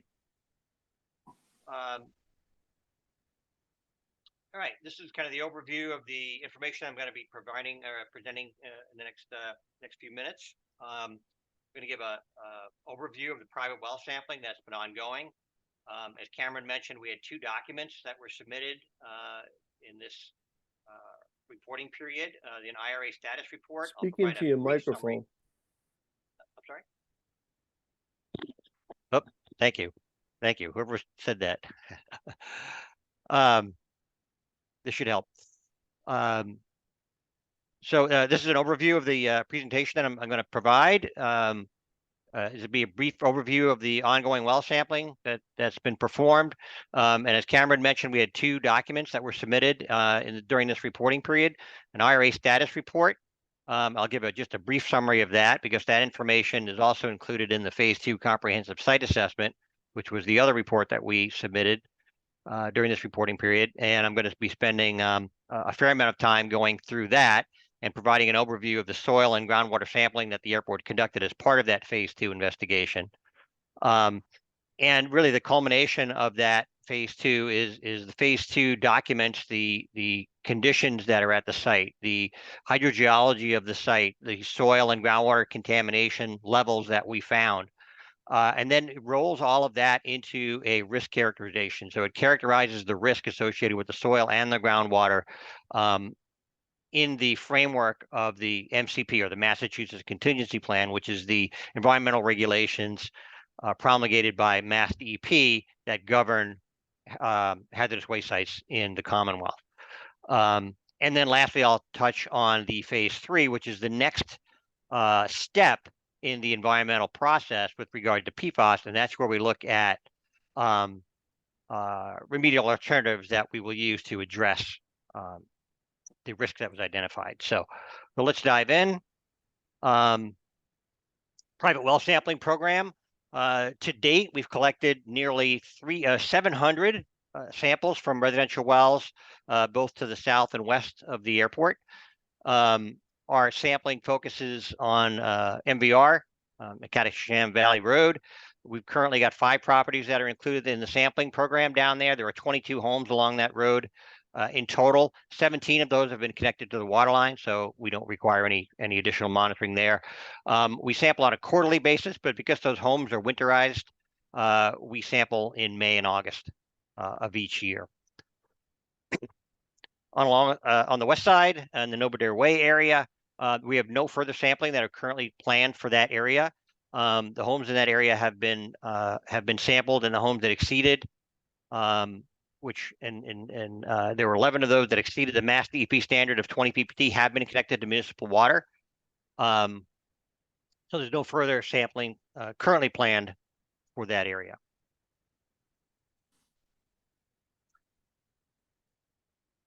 A quick summary of the IRA status report. And again, this work was rolled into, the results of this work was rolled into the phase 2. So the results of this will be discussed in my discussion of the phase 2 report. So just a quick summary of the work that was performed. And this IRA status report covered the period of June through December, so the last 6 months of 2023.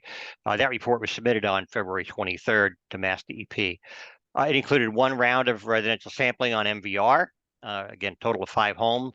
All results there were below the 20 part per trillion drinking water standard for PFAS. So there were no actions that resulted from those sampling results.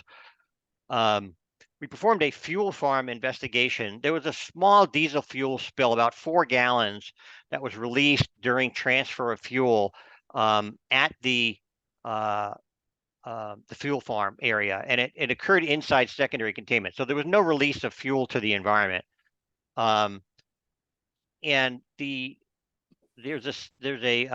have a granulator activated carbon treatment system, or what we call a GAC treatment system, that we use to treat PFAS in stormwater that collects in those secondary containments. So the secondary containment, for those who aren't familiar, it's a concrete structure that underlines where the fuel tanks are and where the truck and loading area is, so that any spills that occur during handling of this fuel get contained in this containment, and they're not released to the environment.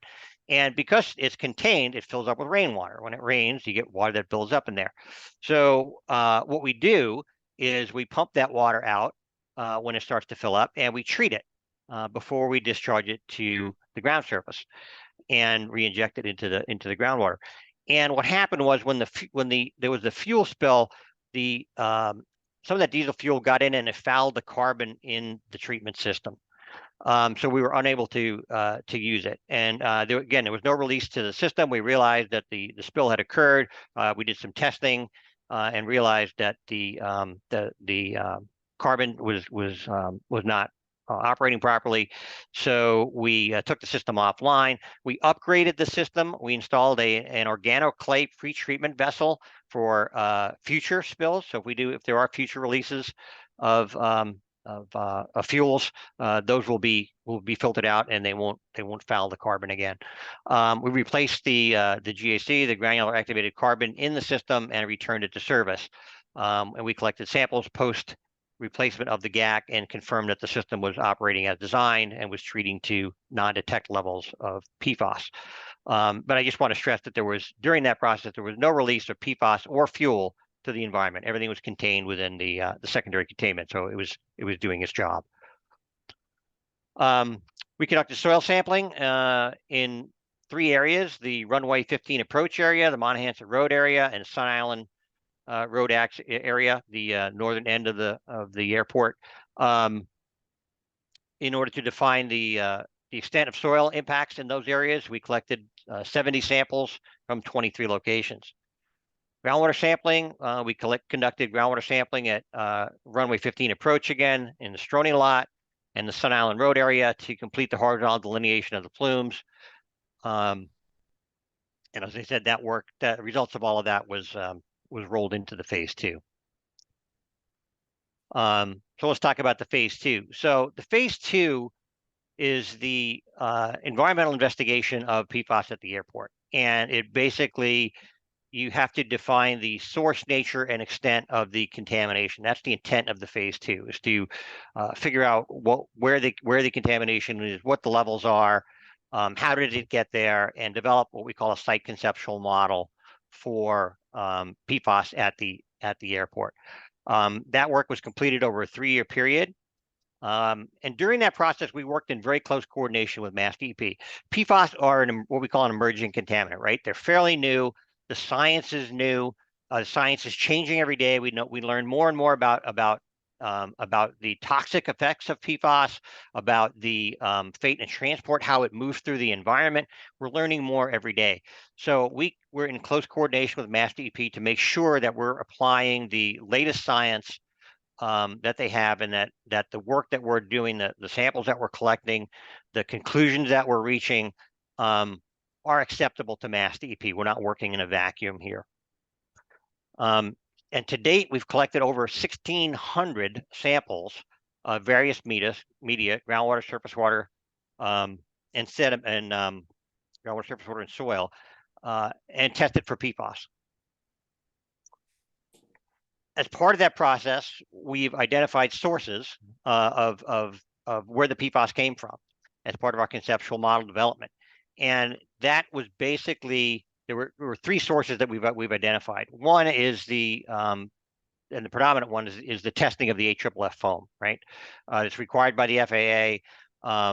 That has been done, and when they spray the foam, it's released to the environment. It gets washed off the taxiways and runways, and gets into the soil, infiltrates into the soil, and goes down to the groundwater table, mixes with the groundwater, and then flows with groundwater flow. So, that's certainly the largest source that was occurring for the PFAS. The second one was the fuel farm stormwater. We talked about that briefly as part of the IRA situation. So the fuel farm has an AFFF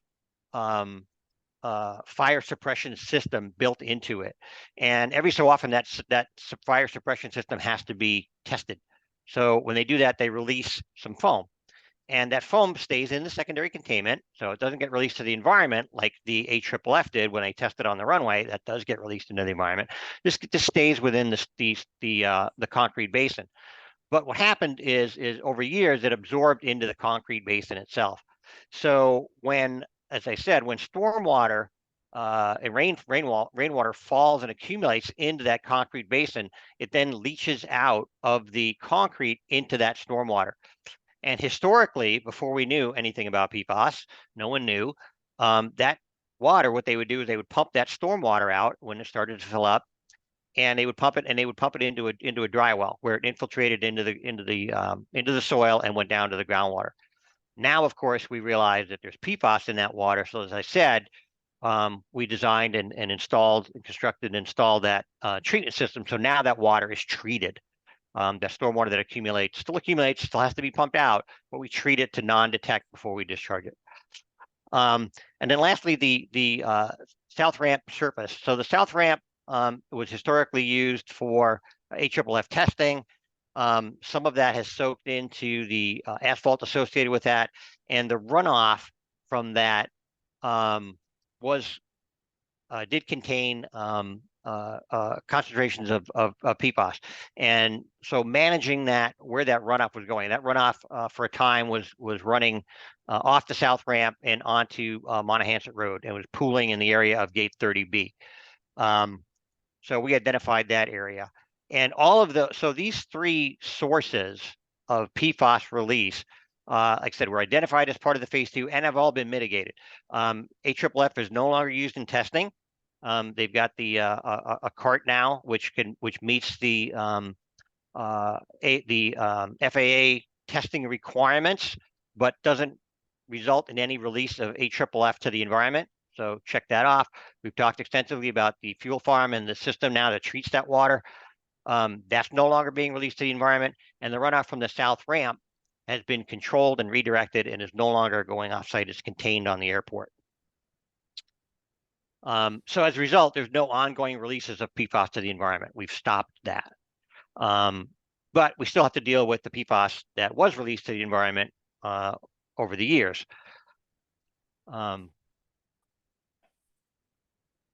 So as part of this, the investigation, we identified 26 homes where the Mass DEP drinking water standard of 20 part per trillion PPT was exceeded in residential wells. Those homes have been connected to the water line, and that risk has been mitigated. And the phase 2 comprehensive report, which again summarizes all of this information, was submitted to Mass DEP on March 8th, 2024. I believe that it's been uploaded to the airport website. It's also available on the Mass DEP searchable database as well, and you can view it there. It's a large document. It contains a lot of information, everything we've done over the last 3 years, and I encourage people to look into that to understand what we've done and the scope of everything and the results. So I just want to kind of briefly summarize our understanding of the groundwater and the soil based on all of this work that we've completed. With regard to groundwater, we'll touch on groundwater first, then we'll switch to soil.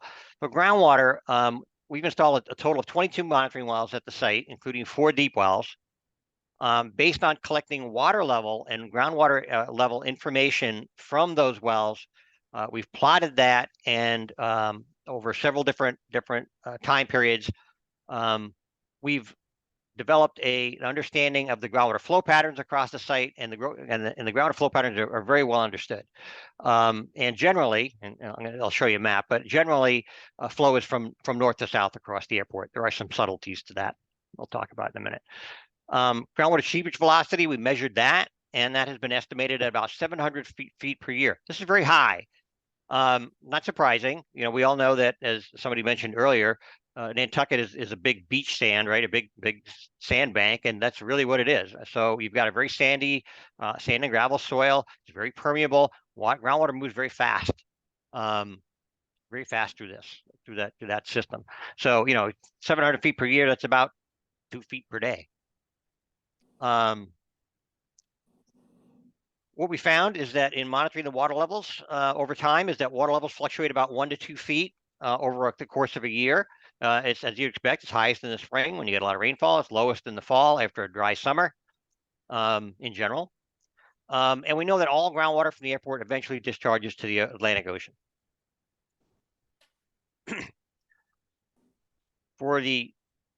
To assess the distribution of PFAS in groundwater, we use groundwater grab sampling to great effect.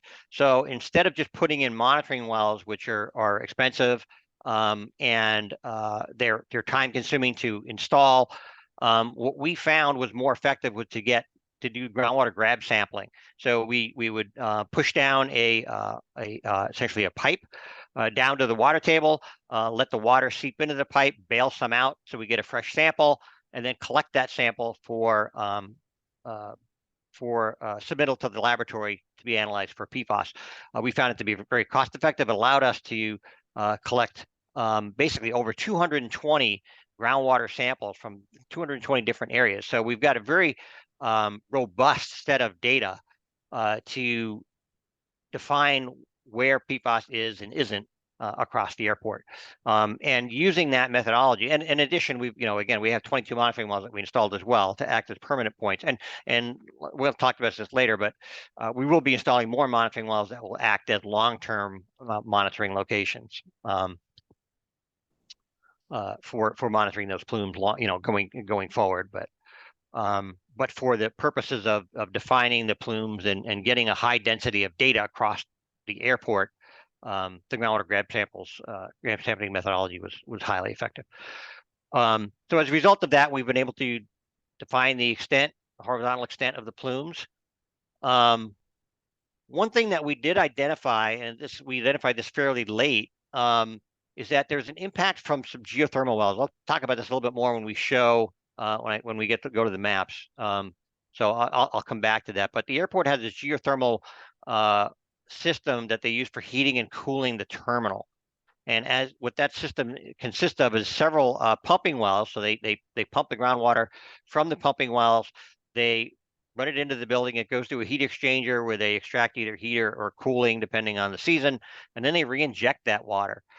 And those wells are operated in an area where there was PFAS, so it did impact the distribution of PFAS. So we'll take a look at that. I do want to note that we did identify that there is PFAS, and we confirmed that there is PFAS migrating onto the airport from upgradient sources. And again, I'll talk a little bit more about that on the map. So, in addition to impacts from the airport, and I know that's been everyone's focus, there are other sources in this area to the groundwater that has nothing to do with the airport that is coming onto the airport property. And lastly, so we talked about horizontal delineation of the plume, vertical delineation of the plume. We worked, again, closely with Mass DEP on this. There's difficulty in drilling deep wells on the airport, on Nantucket, because you need to get a drilling rig to the island, which can be difficult, and these have to be larger rigs to be able to drill to the depths that we need.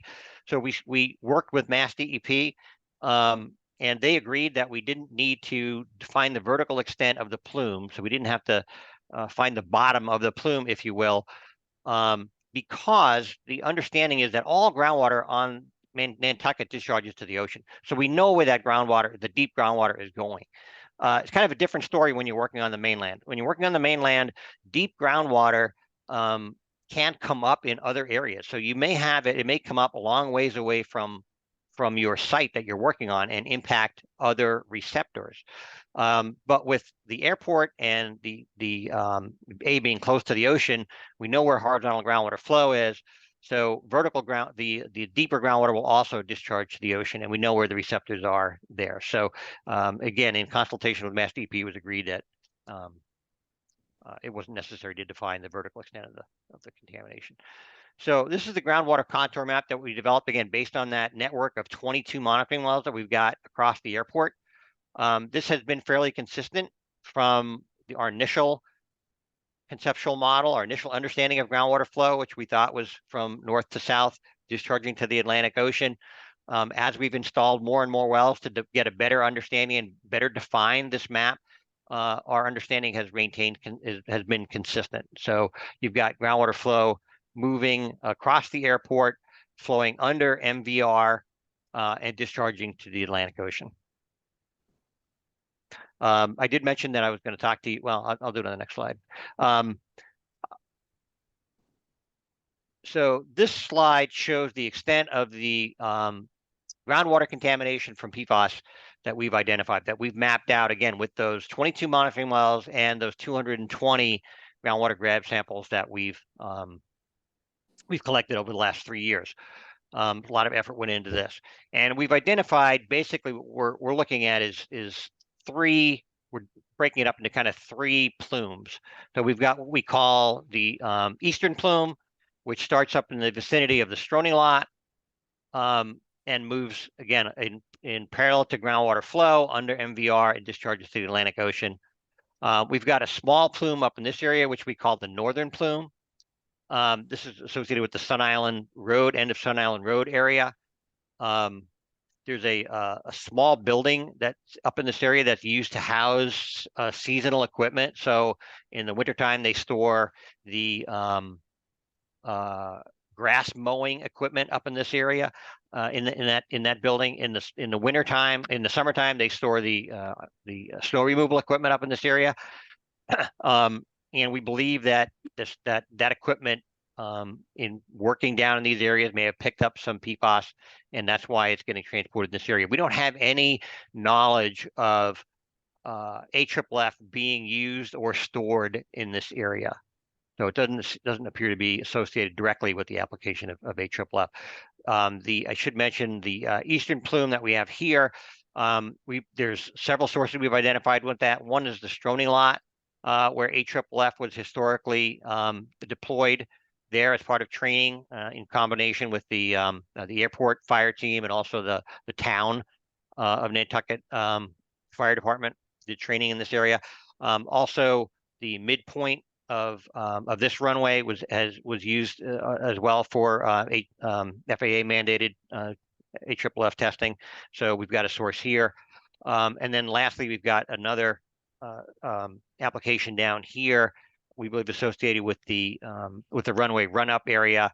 There was some AFFF testing that was occurred in here. So those all seem to line up there with AFFF application sources. The western plume is a bit more complex. There's different kind of components to that. One component is what we're calling the runway 15 approach area. Up in this area, we know that there was some AFFF applications up in this area, and it appears that is what's driving this level of contamination here. This area is the fuel farm. The start of this plume, and that's we've talked about that again, where historically the testing of the fire suppression system associated with the fuel farm contaminated the concrete, and in that water, the rainwater would accumulate in there, and that would get pumped out. Again, before we knew about PFAS, it was untreated and was discharged to a dry well in this area, where it got into the groundwater and then flowed again along with the groundwater flow to the south and to the ocean. We've also got some other components here. There was AFFF testing that was done along in the south ramp up in this area, near the fire station up in this area, and that ran off the edge of the pavement and got into the soil and formed forms these plumes. There's also a component down here. The runway 6 run-up area is up in this area. We know there was AFFF applications done as there in the well. We see it in soil there. And that's contributing to this plume. So there's kind of several sources that are maintaining what we're calling the western plume. A couple other things I want to point out. This is the area where we see contamination coming onto the airport property from up gradient. This is a location that was sampled by Mass DEP in cooperation with UMass as part of their island-wide study. Folks are probably familiar with that. They've sampled around the island. They found other sources of AFFF around the island, and they're investigating those. This is a single sample that was collected in here. To my knowledge, they haven't yet done additional sampling here to identify what the source of that is or how extensive this is, if it even goes further north than this, or what the extent of that is. So, but I know that's on Mass DEP's docket. They are working towards that. We also have, it's not shown on here, but Sun Island Fuels is a fuel distributor that's located up in this area. They have found PFAS in their groundwater and in their soil. Mass DEP has issued a release tracking number, an RTN, to them, and they are being investigated by Mass DEP as well, as far as what the extent of their impacts are. We don't see anything at the property line coming on to airport property that exceeds. We do have PFAS coming onto airport property from that area, which is presumably related to Sun Island, but it doesn't exceed the 20 PPT drinking water standard at the point where it comes onto our property. The geothermal system. So one of the things that has always concerned us has been this kind of bump out in the western plume. We had impacts to the Evergreen, Skyline Drive, a couple homes on Nobadeer. A lot of these homes were already connected to city water because the city water does run through several of these streets. But a number of homes weren't connected. And when we tested them, we found exceedances, and as I mentioned earlier, those were connected to town water. But we really couldn't understand, we couldn't explain where this contamination was coming from. We had suspected potentially the car wash that's located in this area. The car wash uses waxes. Waxes are known to contain PFAS. We did testing in this area, and we did find low levels of PFAS in groundwater associated with that. But they really weren't high enough to justify or to fully explain kind of this bump out in the plume. And we recently learned about the geothermal HVAC system that the airport is operating operating in the vicinity of the terminal. As I mentioned, they've got groundwater pumping wells that they use to pump out the groundwater, to take the heat or the cooling from that, and then they re-inject it. So the wells that are pumping are down in this area. And I realize this is a small scale map, it's kind of hard to see, but they're basically pumping the water from up here and then re-injecting it up here. So this seems to align with this distribution of groundwater. And what we're thinking is that operation of those wells has kind of taken groundwater from here, which we know is close to the fuel farm area, has higher levels of PFAS, was pumping that, and obviously or I should say obviously, the geothermal HVAC system does not treat the water. It just pumps it out. It uses the water for heating or cooling, and then re-injects it untreated. So what it was doing was essentially pushing some of the PFAS out in this direction, and that's resulted. And then once it was injected in this area, up in the vicinity of the rental car parking area, it then followed groundwater flow and kind of went out this direction before curving back and then going out to the ocean. So that's what we believe has caused this kind of bump out in the western plume here. So with regard to, that kind of concludes the discussion of groundwater. With regards to soil, again, brief summary, we've collected to date about 675 soil samples that we've collected and analyzed for PFAS. Initially, our sampling targeted the known HFLF application areas to see if that's where you would expect to find it, find the highest concentrations of PFAS in soil. We followed up with sampling to define those released areas. So the initial samples came back with exceedances. We would step out and collect additional samples until we found defined the extent of those source areas. And as a result of those sampling efforts, we identified soil contamination areas that were related to the groundwater impacts, that were essentially driving those groundwater impacts. And I touched on those when we looked at the plumes, but basically the Sun Island Road area, again, which is that northern plume that was associated with that storage of equipment.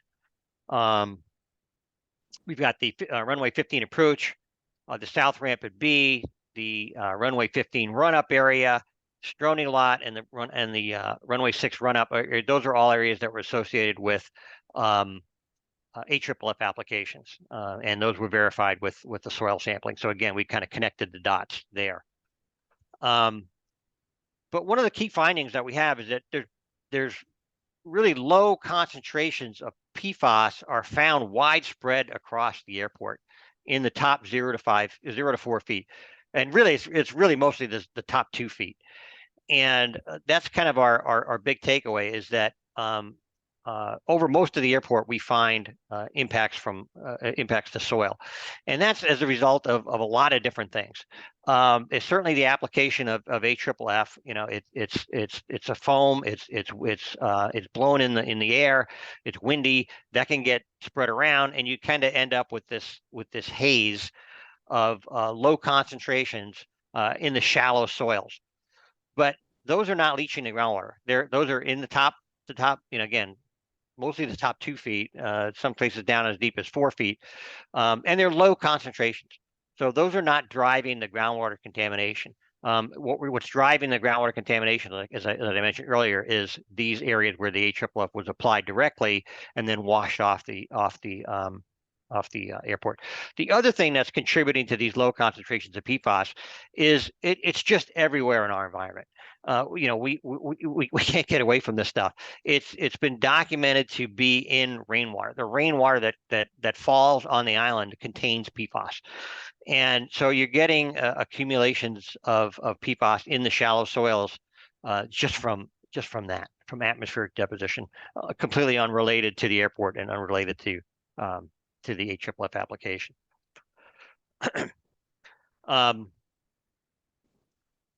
In addition to the you know what's found on the airport, we did identify low concentrations of PFAS, as I touched on briefly, in the top 0 to 2 feet along Monahans Road and near that gate 30B. And that's an area, like as I mentioned, is related to runoff from the south ramp. Historically, there was a kind of a relatively brief time period when runoff from the south ramp during heavy rain would run down the access road. I'll go to the next one, which is a map. I can actually zoom in here a little bit, I think. This might help the situation. So that's in this area, you know, here. Water from the south ramp was running off and getting down into Monahans Road, and it would pool in this area. And then as vehicles drove through it, it would splash up. So what we ended up with some very shallow. That's why this dotted line actually bumps out here. This line shows the extent of what we call the disposal site, which is the site as it's defined under the MCP. We bumped it out to include that soil contamination that's outside the airport fence line in this area. But like I said, we've done extensive sampling here. We've identified what the extent of that is related to the runoff from that south ramp. And again, that has been mitigated. The stormwater is redirected now. All the stormwater from the south ramp is now redirected and maintained on the airport. So. Oops.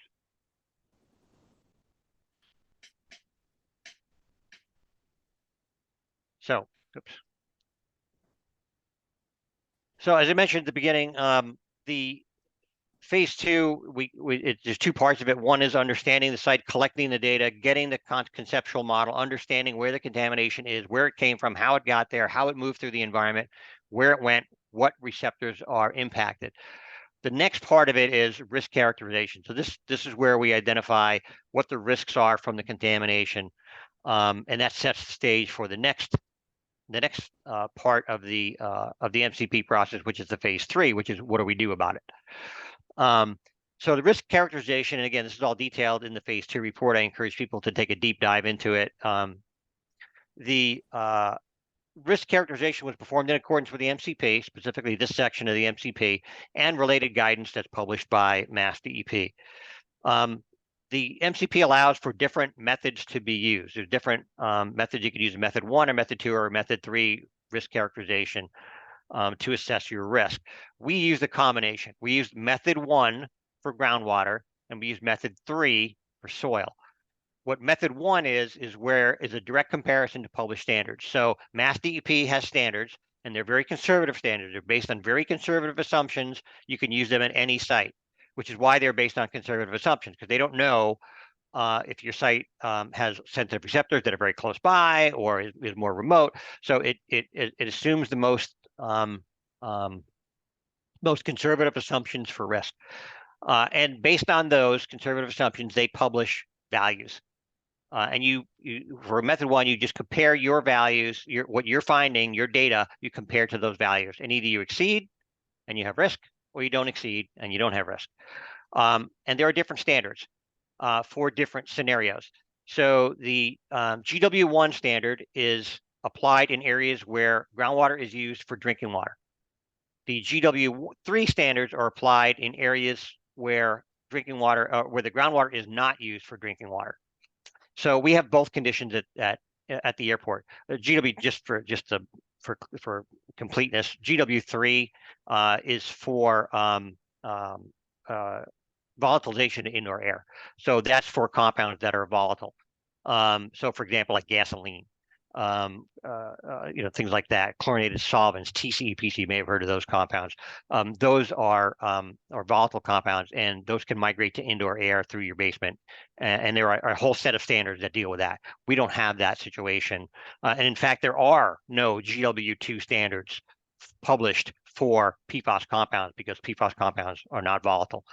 And I'll touch on that a little bit more later on. So the GW3 standards apply areas where groundwater is not used for drinking water. And at the airport, that's within what we call the non-potential drinking water source area.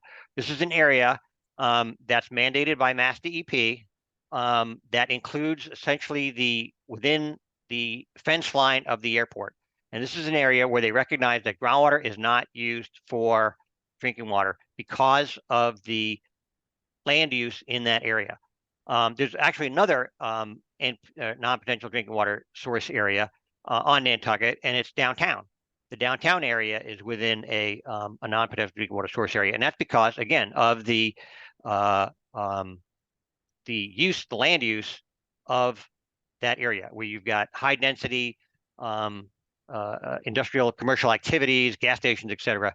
That water is not anticipated to be used for drinking water. So on the airport, these are the standards that apply, and these are the values. And note that these are ppb, right? Parts per billion. I think we're all familiar with the GW1 standard, which is the drinking water standard, and that's 20 part per trillion. Okay, so these standards are 1,000 times higher than these. So you can see that in areas where you're not drinking the groundwater, the standards for PFAS are much higher. So we applied the method one for groundwater. So we compared groundwater off the airport to the 20 ppt and groundwater on the airport to these higher GW3 standards. Method 3 was used for soil. Method 3 is basically a calculation. You're doing a site-specific calculation. So you're using, and what you do is you evaluate the exposure scenarios that you have on your site. You look at the exposure pathways that you have and the measured concentrations, and then you run those data through a series of formulas, and you calculate a risk. You calculate a risk value, and you compare it to a hazard index, and that determines whether if you exceed the hazard index, you have a hazard, you have a risk. If you don't, you have what's called a condition of no significant risk. You have no risk. So for the method 3, the exposure scenarios that we evaluated were, and we broke up the airport into 4 different areas for different soil exposures, because there's different exposures in those areas. I'll show you a map in a minute to show you and explain what's where. But the exposures that we looked at, exposure scenarios that we looked at were airport or a construction worker, so someone working at the airport, like NOAA, and those applied to everywhere on the airport property, as well as the Bunker Road industrial area on the east side. We looked at a trespasser scenario, and that we only looked at the Bunker Road industrial area because the airport is a TSA controlled, it's a secure facility.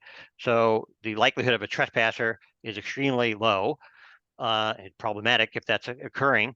It wouldn't occur in the frequency that would result in any kind of risk that needed to be evaluated. So trespasser, but in the Bunker Road industrial area, certainly someone can go there and repeatedly trespass in that area and be exposed.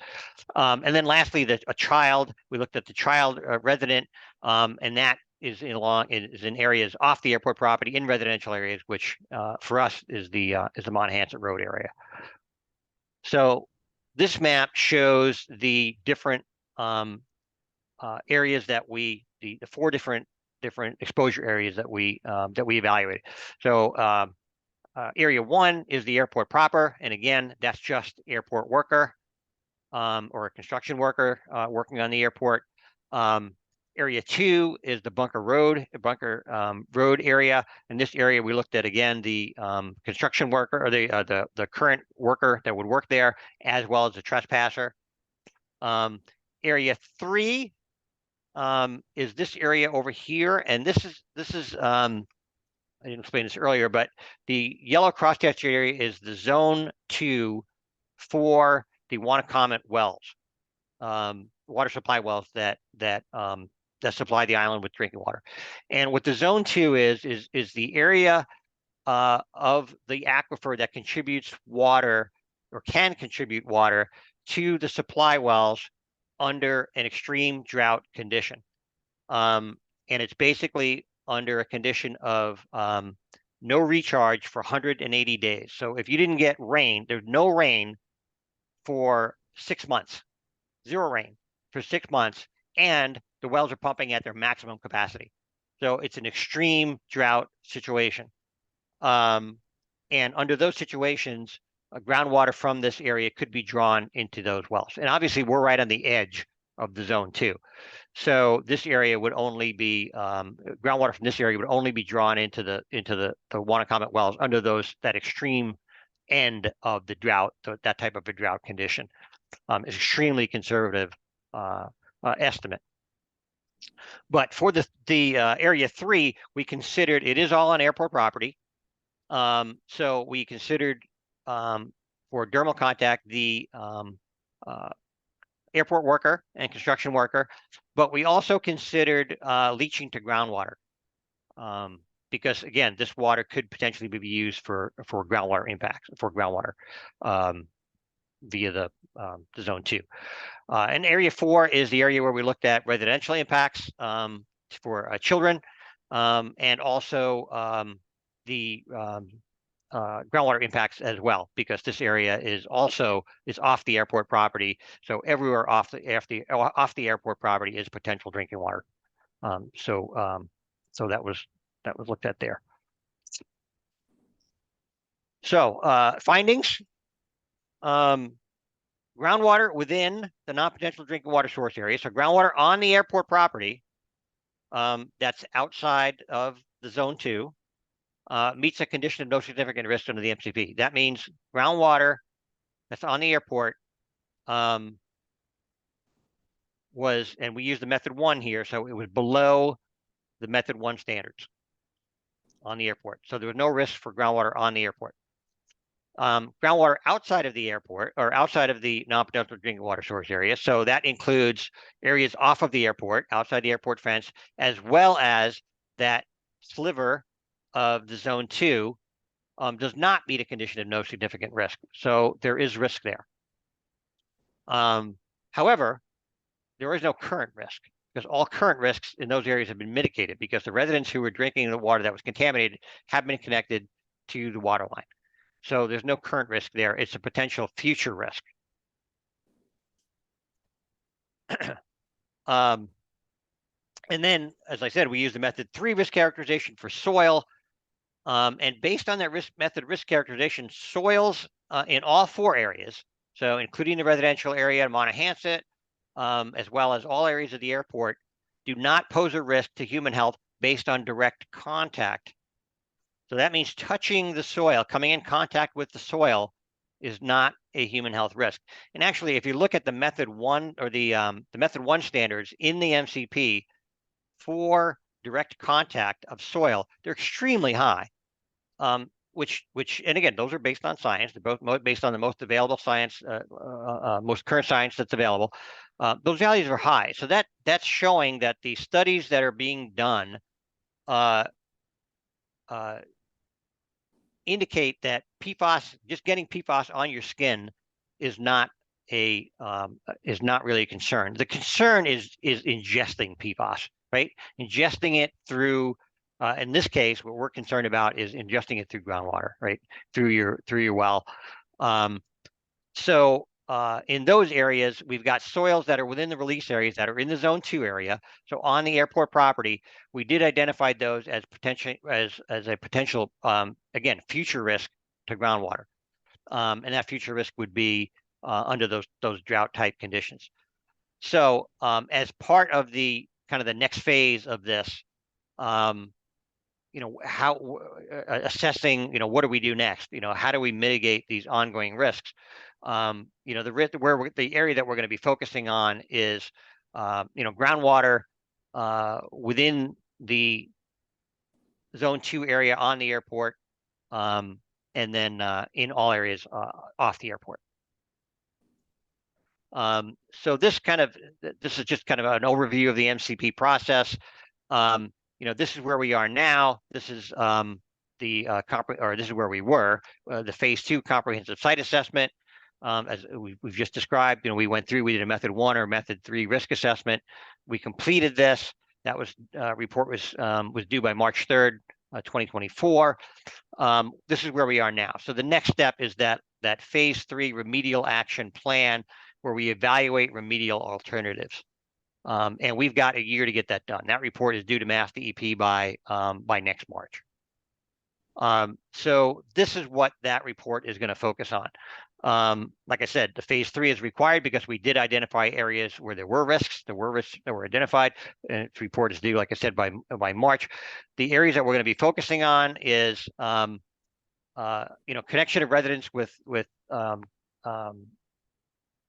less than 20 PPT to the existing water line. Now, as I said, we've already connected everyone with over 20 that exceeded 20, and that was required because we had an immediate risk situation there. However, as part of this phase 3, we have to consider what is the benefit to going beyond that and mitigating the risk further. So we have to evaluate that and do a cost benefit analysis. What is the benefit versus the cost of that? So that will be considered as part of the phase 2, is the connection of additional residents with detections of PFAS to the existing water line. And then restoration of the groundwater outside to 20 PPT. So, like as I said, groundwater outside of the non-potential drinking water source area, it is a sole source aquifer. So, what can we do to restore groundwater to 20 PPT in those areas? Get it below that value. And then source area soils within the Zone 2. So, when we looked at the plumes, we had several plumes that were extended up into that area. That Zone 2 area in the northwest corner of the airport. We need to look at the source area soils in those locations that were the source of that contamination, and evaluating potential remedial options for those soils. So we'll develop remedial actions for those or alternatives for those, and we'll evaluate those based on effectiveness, overall benefit, and cost in accordance with Mass DEP guidance. So that concludes my presentation. I do want to take a second to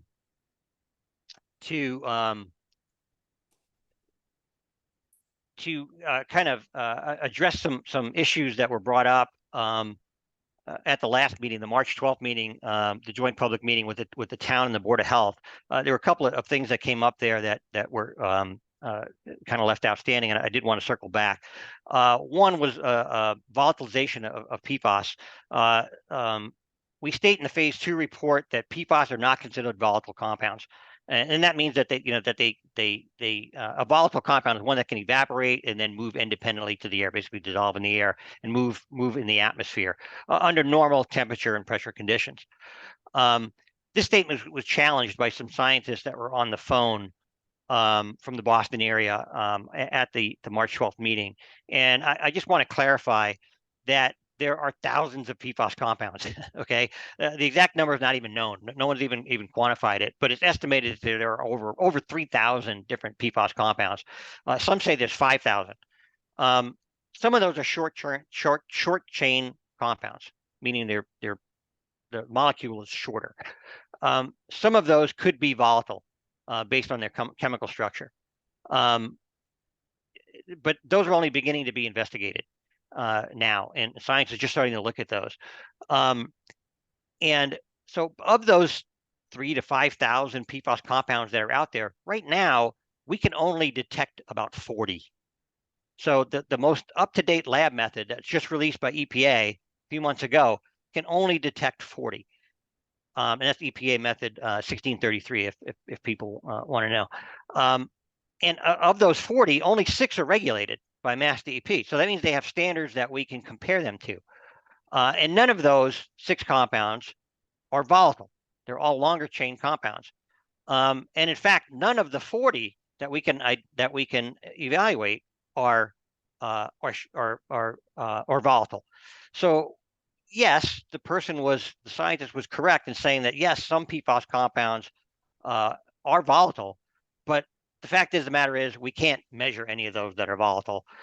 There are no standards for volatilization, and for the practicing community, the regulated community, for all intents and purposes, PFAS are not considered to be volatile. That pathway is not evaluated. If the science catches up to this in the next years, 5, 10 years, that may change, but based on what we know now, which is all we can do, for all intents and purposes, PFAS are not considered to be volatile. The second one is that there seems to be this misconception that the airport has all this PFAS contaminated soil that they need to get rid of. And that's why they came up with the noise berm, was to find a place to put all the soil so they didn't have to ship it off the island. This is not true. As we've talked about in the South Ramp project, the noise berm was an original component of the South Ramp extension project, which was envisioned long before PFAS was even detected at the airport. So the thought that, hey, you decided to put in this berm to block the noise so you can find a place for your PFAS is wrong. It just doesn't work with the timing. The berm predated the finding of even the discovery of PFAS. With regard to soil, the need to dispose of soil, as I discussed when we talked about the risk characterization, the risk characterization conclusion was that PFAS levels in soil do not constitute a condition of significant risk under the MCP. So in fact, the PFAS concentrations in almost all of the airport are several orders of magnitude below the dermal contact risk, certainly. And groundwater beneath most of the landfill is part of the non-potential drinking water source area, so it's not used for drinking. So that means leaching of PFAS to groundwater is also not a risk. So the vast majority of the airport, the PFAS contamination that's in soil is fine. It can stay where it is. It's not having a negative impact. It's not a risk concern. As I mentioned, we will be looking at soil within the Zone 2 portion of the airport, that northwest corner, and we may need to do something with those. We're going to evaluate that as part of the phase 3, and that includes we may decide to cap that in place, or we may decide to remove it and move it to other areas of the airport property outside the Zone 2, where groundwater is not used as a drinking water source, and that would be acceptable under the MCP. So right now, there is no soil that requires offsite disposal based on the risk characterization. So there's no need to take soil off island or ship it anywhere based on the results of the risk characterization. How this became entangled with the berm was that about a year ago, when we were getting a good handle on what the soil contamination levels were and distribution of soil contamination at the airport, NOAA came to me and said, hey, you know, we're going to be building this berm as part of the South Ramp extension. Can we use PFAS soil with low levels of PFAS to build that berm? Because we're going to need a lot of soil for that berm. And he said, you know, he even suggested, you know, what about if we redesign the berm and put an impermeable cap over it? You know, I understand that we don't need to do that because the soil we've shown it doesn't leach to this level of soil. It doesn't leach to groundwater. It doesn't result in groundwater contamination. But you know, if we put it over there and put a cap on it, wouldn't that be even better? Wouldn't that be even better than leaving it in place where it was? So we talked about that and we said, yeah, you know, that could be an option. So that's kind of that's how those two aspects got entangled. You know, it was the airport and well, you know, Mr. Carberg, as well as the Airport Commission, they wanted to go above and beyond what was required under the MCP, what was required with Mass DEP to try and improve conditions, even if it wasn't necessary. So you know, they're taking a lot of heat for this, but they were really trying to do the right thing, and I think they should get some credit. I mean, their heart was in the right place.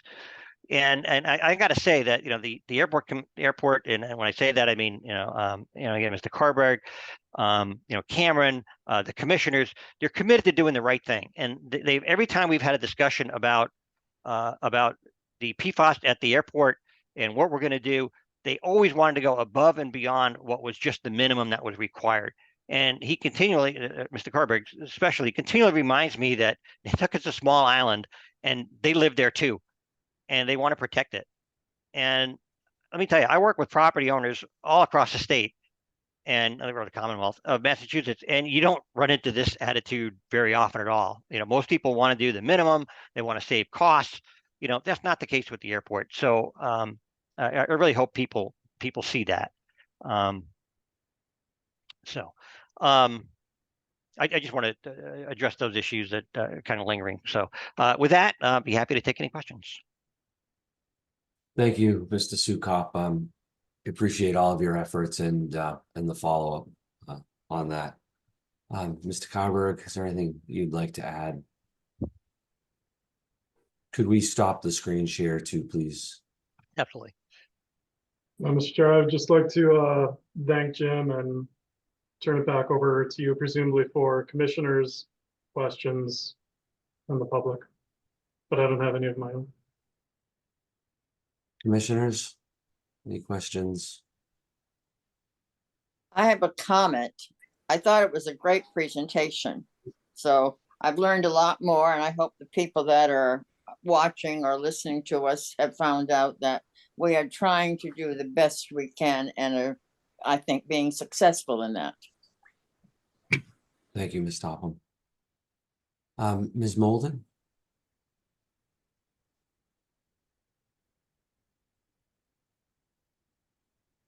Hi there. Thank you, Mr. Chair, and thanks to the Commission for the opportunity to speak and for the presentation and all the dialogue this evening. I definitely appreciate it. I'm Emily Molden for the Nantucket Land and Water Council.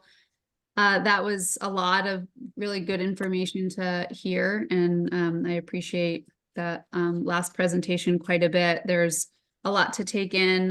I just had a couple of questions that I wanted to put out there to start with. It was really interesting to hear a little bit more about the geothermal wells and some of the potential implications that they had on how the plumes ended up moving through the ground. And I just kind of wondered going forward if there's any plans to, or how those will continue to be monitored, and whether you anticipate additional implications from those. I mean, obviously with no ongoing source, it would just be a matter of looking at how the groundwater in that plume is moving in the future. That was the first question. Secondly, I think just as far as the ongoing monitoring of particularly the plume that extends into the wellhead contribution zone to the north. I think I understood that maybe plans for that and ongoing monitoring is going to be part of your next phase of this project. But I'm particularly interested in how that will take place and what will be done just to ensure that as best as possible, we have an understanding of where it's going and what its path is and what's happening there. And then I think that certainly there's a lot of moving parts on the site. It's very dynamic as far as sources and where they're headed and how different residents and community members are impacted with their groundwater. And the airport's clearly done a lot with the town to try to get town water to the folks who need it most. But I'm definitely also just curious in hearing more about plans for future sampling for residents that are in and around this area, sort of ongoing, even those that have come under the MCL currently as some of these areas shift. I'm interested in just sort of the long-term monitoring plans for general residents around the area as well. Thank you very much. Thank you, Ms. Molden. Mr. Sukop, can you address any of those points? Absolutely. Excellent comments, excellent questions. Thank you for those. Yeah, so I'll start with the geothermal wells. Yeah, absolutely. We're going to evaluate that as part of the phase 3, the next phase, because it is certainly affecting groundwater outside the airport. So it's in the area, where we need to achieve the 20 P. Well, currently it's 20 PPT standard. So we are going to look at that. I mean, we're somewhat limited in that we can't turn off the geothermal well system because it's just used to heat and cool the terminal. There's really no alternative there. But certainly we do need to understand that better. So we are going to continue to do monitoring there. And like I said, weave that into the phase 3 evaluation. That's definitely something we're going to look at. They're high volume systems. They pump several hundred gallons a minute when they're operating. They cycle on and off. So trying to put a treatment system on that would be difficult, I think. But it's not. We'll evaluate that. And in the kind of the context of what we're going to do with that portion of the plume that extends off site in that area. I think your next question with regard to monitoring within the zone 2, yes, absolutely. As part of the we're anticipating that. Well, I can say that as there is going to be a long-term monitoring program that's going to be required. It'll be developed as we'll look at that as part of the phase 3. The phase 4 is actually selection of the remedy. That will include a monitoring component. So we are going to have to put in more monitoring wells. We are going to have to develop a long-term monitoring program for the airport. It will be focused on certainly the zone 2 area, the area to the west where we've got that kind of bump out in contamination. Those are the areas that we're going to be focused on because those are the areas that we need to restore ultimately to 20 ppd to drinking water standards. So those, it'll focus on those areas. So absolutely, we'll be doing more monitoring in that area to understand it and see what we can do to accelerate the cleanup of those areas. I think one thing that I mentioned that the groundwater velocity, remember, is 700 feet per day. Remember, like 700 feet per year, so like 2 feet per day. So that means that the aquifer will flush itself out pretty quickly. If we can stop the continued leaching, so I think our focus is probably going to be on looking at what we can do for the soils, the source of the contamination in those zone 2 areas. And I think if we can address that, I think the aquifer will clean itself up pretty quickly. But again, that's stuff we'll be looking at. Your last question with regard to residential sampling.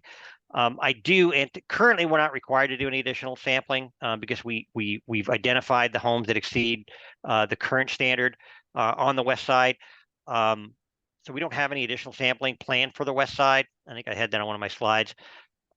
We are doing routine monitoring of the homes along Monahan or MVR.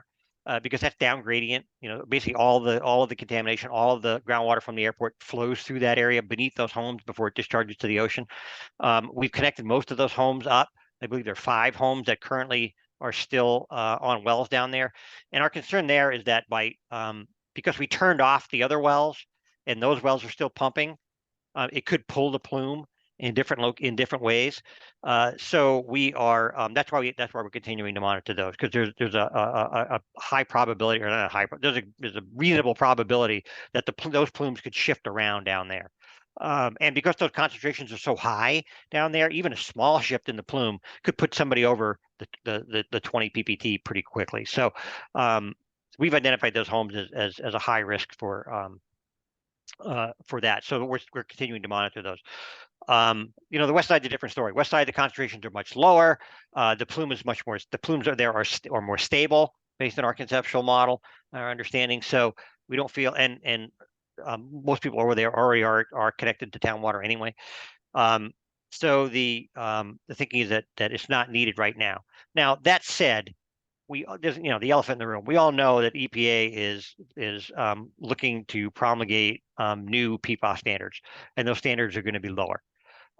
If and when that happens, we will need to reevaluate, right? We got to go back and say, okay, you know, what did our previous data look like, and what are we going to do about it?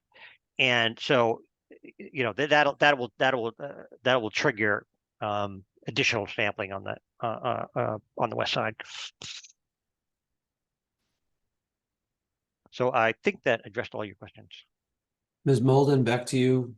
Yeah, thank you very much. There was actually something I had written down that I forgot to raise. On one of your last slides, I think it was particularly looking at the phases of the evaluation and moving into phase 3, which I understand will take some time, but I thought I saw sort of at the bottom, there's an arrow going to a box that said temporary solution, and I didn't really catch the rest of the text. So I was curious about what that was referring to, if that was meant to be in the interim between now and when the remediation is actually decided upon in phase 4, or if that was something different. And then I guess the other piece of that is just a question about when the report is being produced or drafted on the different options for remediation. Is that something that will be available to the public, and there'll be an opportunity for public comment on that as well? And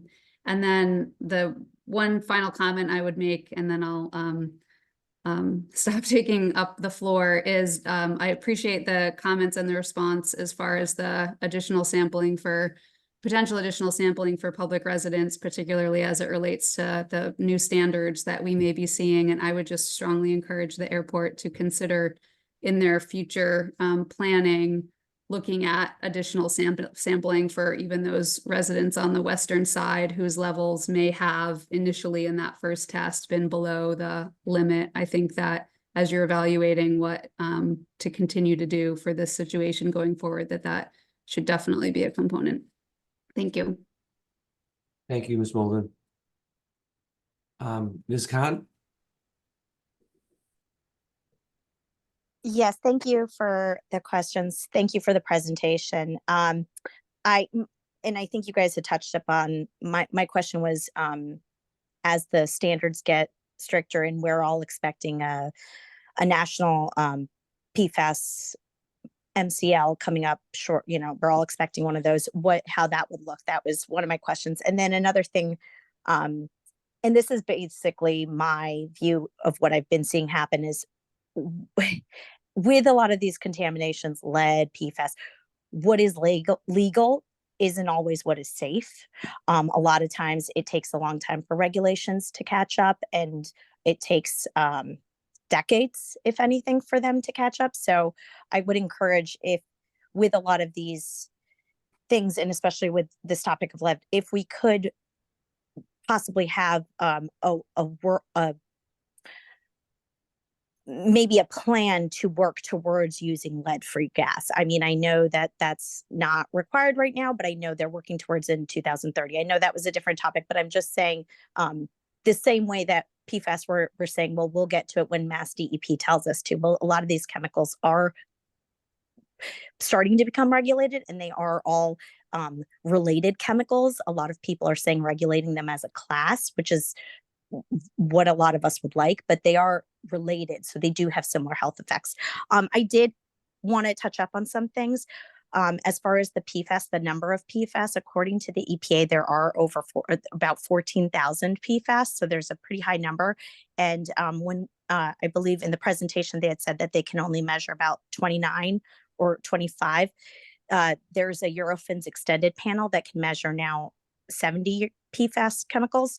But as far as the volatile, I do want to make that very clear that the PFAS 6 may not be volatile, but that means that it can go into the dust. It can go into those samples, but there is a difference. There are some volatile PFAS, and that is PFAS.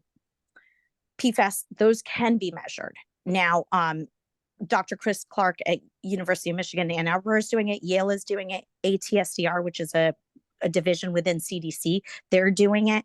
And then we had our firefighter study on Nantucket, where we were measuring the volatile PFAS in the moisture barrier that the firefighters had within their gear. So there is volatile PFAS, there is non-volatile PFAS, and volatile PFAS can be measured. I just wanted to make that clear because I'd heard that distinguished, and I wanted to, it may not be the PFAS 6, but like I said, there are many other PFAS out there.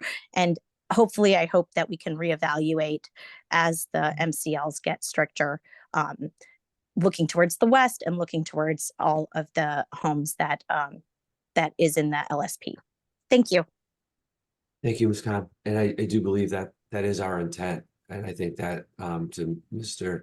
Sukop's earlier comments, this commission has done, and staff, every opportunity to go over and above and work as fast as possible to provide water, to engage in studies, to do everything I think that we can, and I certainly hope and intend to continue to do so. Mr. Sculthorpe. Hi, yes, thank you. That was a very informative presentation. And I just want to touch on one point that was made at the end around clarification, that we have a fast moving plume because we live on a sandy island. And so what I didn't hear, and maybe this is coming down the road, but if we stop the supply of PFAS going into the ground, then all we have to do is somehow remediate those hotspots. It sounds easy, and then it'll clean itself out at 700 feet a year. Is that what you're doing? Is that the major part of the next phase of the study, is how to remediate those hotspots? Mr. Sukop? Yeah, that's certainly one component of it. And that is one option that we would consider would be hotspot removal of the soil, and then allowing the groundwater to clean up. I mean, it's still, but like you said, it sounds easy, but in practice it can be more challenging than that. But that's certainly one option that we're going to be looking at. Absolutely. Thank you. Thank you. I did want to actually, if I have the floor here for a second, I did want to touch on one of the comments I think Emily had earlier. She asked about temporary solutions under the MCP, and there are options to do temporary solutions in the interim, and in fact, the airport has done that. So some of the temporary solutions that we did, it was poets were installed initially to mitigate risk, and basically they're done to mitigate risk. As soon as you identify it. So you don't have to wait to go through the phase 2, phase 3, phase 4 process to mitigate risk. If you find a risk, you can jump out of that process and address that risk right off the bat. And the airport has done that, like I said, between the poets and then extending the water line. So we've done that all along. The GAC would fall into that as well. Exactly. Yeah. The identifying the GAC system for treatment of the fuel farm area. Right. Right. Mr. Durensis?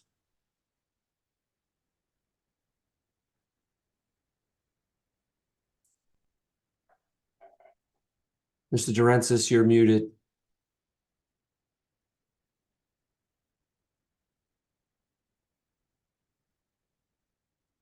Can you hear me now? Yes, sir. I'm speaking because there is general dissatisfaction with the way the construction project is currently being managed. And I wanted to bring some things to your attention and ask you for some remedial steps to be taken. First, I want to reiterate what's already been established, that there are hazardous materials release disposal sites on the airport property. The airport's environmental impact report says there are 11 such sites. There are various maps of those sites, but there are 4 of those sites that are in the South Apron area. Those sites, as we've seen in the prior speaker, have caused these plumes. And if you look at the plumes, and if you look at the South Apron project, you see that there's overlap.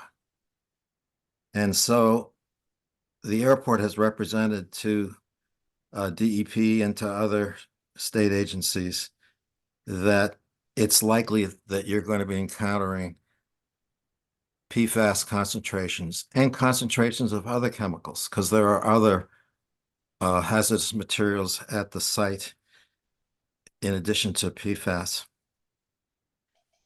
The airport has published a picture of the construction project, and those viewing those photographs are pretty upset. So I wonder if I could share my screen and show you the photograph that the airport has released and explain to you why this is causing a problem. May I share my screen? I don't have the ability to give you that. I'm not the host of the meeting. I think the picture is pretty widely distributed. Why don't you just keep going on, Mr. Durensis? And the Okay. airport didn't post that picture. So when you look at the photographs, you can see stockpiles of soils that have no protective liners underneath, no protective coverings on the top to prevent the wind from blowing chemicals at residents and neighbors, and nothing to prevent these chemicals from reaching Nantucket's sole source aquifer and spreading island-wide. Nantucket recently, I think it was a week ago now, had a storm with 67-mile-per-hour wind gusts, where contaminated soils were left exposed to blow in the wind and spread. And the storm produced downpours of water that allowed contaminants to flow with the stormwater and spread. So we're asking that better construction procedures be implemented for the project that's currently being built. We ask that protective impervious liners be placed under every stockpile to keep the soils separate, because we believe we don't actually know everything that's in those soils. And as we've heard, there are thousands of PFAS chemicals. We're still sorting out which are dangerous and which aren't. Yet there they are, potentially coming into contact with non-contaminated soils. So we want to see impervious liners be placed under every stockpile to keep the soils separate, and that at the end of every construction day and during storms, these stockpiles be covered by protective liners. We also request the air monitoring equipment be used to tell the public and the residents about the quantity and ingredients of wind-blown soils. That soils be tested before that soil is disturbed, dug up, or moved, so we know what it is that we're encountering. A lot of what we just heard is general information that covers large areas, but when you're digging in a specific place, how do you know what the concentration is in that specific place? We want those to be tested. We want ongoing groundwater monitoring to be done to track movement of chemicals underground. We request that the airport engineers promptly advise to what extent abutters and residents should be wearing personal protective gear, such as masks and respirators and goggles during wind storms and other storm events, with training to abutters and residents regarding to what extent windows should be closed, to what extent they can open windows, should vents be blocked, or should homes even be vacated during any part of this work where we see so much flying around, literally. We ask that engineers be present on site, supervising the work being done, monitoring the air, soil, and groundwater, and that such engineers establish regular lines of communication with the public as to the steps being done to better protect the human beings that are adjacent to this project. The construction steps presently underway need to be reorganized so that the professionally approved sound and air pollution protection barrier that we have previously identified as a necessity be installed and in use before any more construction proceeds, so that abutters and residents have the protection of that barrier from the noise and the exhaust and the chemicals and the blowing winds with whatever those winds are carrying while the current work is being done. Finally, the December 2023 airport minutes state that 90 barges are to transport material to Nantucket for this project, returning back empty to the mainland. We ask that the PFAS contaminated soils, and I should put a footnote on that there are contaminants identified in the release tracking orders that are beyond PFAS. There's a whole variety of dangerous chemicals. That those soils now being disturbed by this construction project be loaded onto those barges and taken off island to be disposed of at properly licensed facilities elsewhere. We have discussed such disposal off island with Mass DEP and with a major hazardous waste disposal company, and found green lights for Nantucket to get rid of the stuff that is being disturbed at this site permanently off island. From our perspective, the health and safety of the entire island is at risk with the way this project is being managed. The welfare of the residents and the islands simply must become a higher priority for the airport. We believe you can do much better, and we've tried to give you this list of asks so that this construction can be safer for the abutters and for the entire island. Thank you. Thank you, Mr. Durensis. Mr. Sukop, do you have any responses in terms of the safety aspect of the soil that you sort of mentioned it, I think, in your presentation? Yeah, I would just reiterate what I indicated in my presentation is that we've done the risk assessment.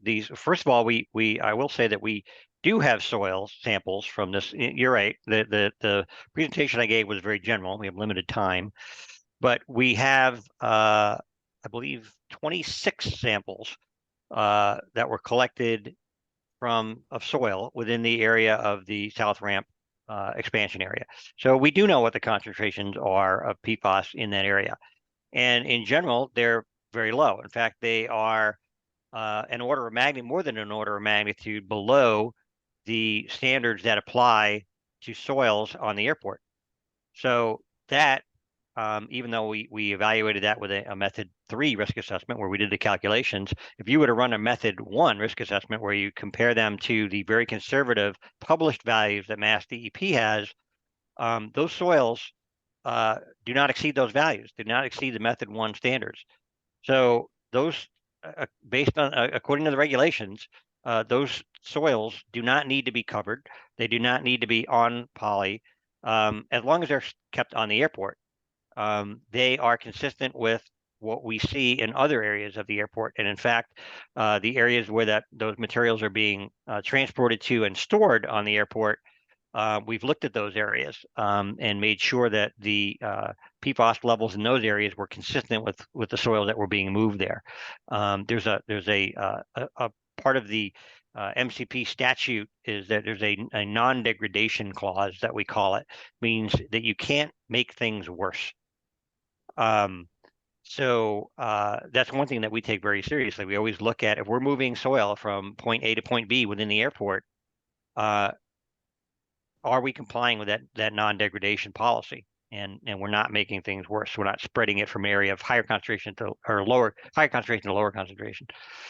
So we're aware of that, and we've, like I said, we've got data. So, that's kind of the situation there. Can I respond to that? I think thank you, Mr. Sukop. Yep. Yes, Mr. Can I Durensis. respond to that? Yes, Mr. Francis. So first of all, we don't agree at all that this is a very conservative standard. We think that the more that scientists look at this PFAS stuff, the more they realize the standard is way too liberal. And we believe it's going to be substantially reduced to something like 0.003, not anywhere near this. Secondly, you seem to be looking at basically the regulated PFASs, which are like the 6 chemicals, but as we know that there's 3,000 of them. So I have seen tests that have been done on wells here on Nantucket, where reports have come from the testing authorities with pages that have been blacked out and redacted. But the parts that are not redacted say that, oh, it's below 20, and so everything's fine. But when you get the unredacted reports, it shows that they're over 700. Because the definition of what is PFAS appears to be different for different people. Let's put it that way. And what I hear you saying is that you have your definition and you're using your definition, but we know that definition is changing. We know that it's going to get what I would say to be still very conservative, but much lower. And that we need to plan for the future. We need to build into what the airport is doing the reasonable expectation that there will be much more required of the airport in terms of cleanup and in terms of dealing with PFAS. I would also mention that the tracking orders and the DEP reports indicates the presence of a lot of other toxic chemicals that you haven't discussed at all. And so even if the soil you've tested for PFAS you think is okay, there also are lots of other chemicals, because this was a former Air Force base, and as part of being that Air Force base, the United States did a lot of naughty things and left a lot of chemicals behind. And they're there at the airport too. So I'm asking on behalf of all the residents that you take a truly conservative view. Assume that the standards that you're using are going to be gone and not too far in the future, that real, true conservative standards will come into play. And so that much of what you're saying is going to have to be redone, recalculated, all to, who's paying for all of that? Let's do it right from the beginning. So for purposes of a construction project where there's piles of soil and that's blowing onto people's properties in 60-mile-an-hour winds, having a little protection for them by putting some poly on top and having some poly underneath, what is the downside? There is no downside. And what's the benefit? Well, when the standards turn, they will have been protected. And I don't know if you know how many people have gotten sick and how many people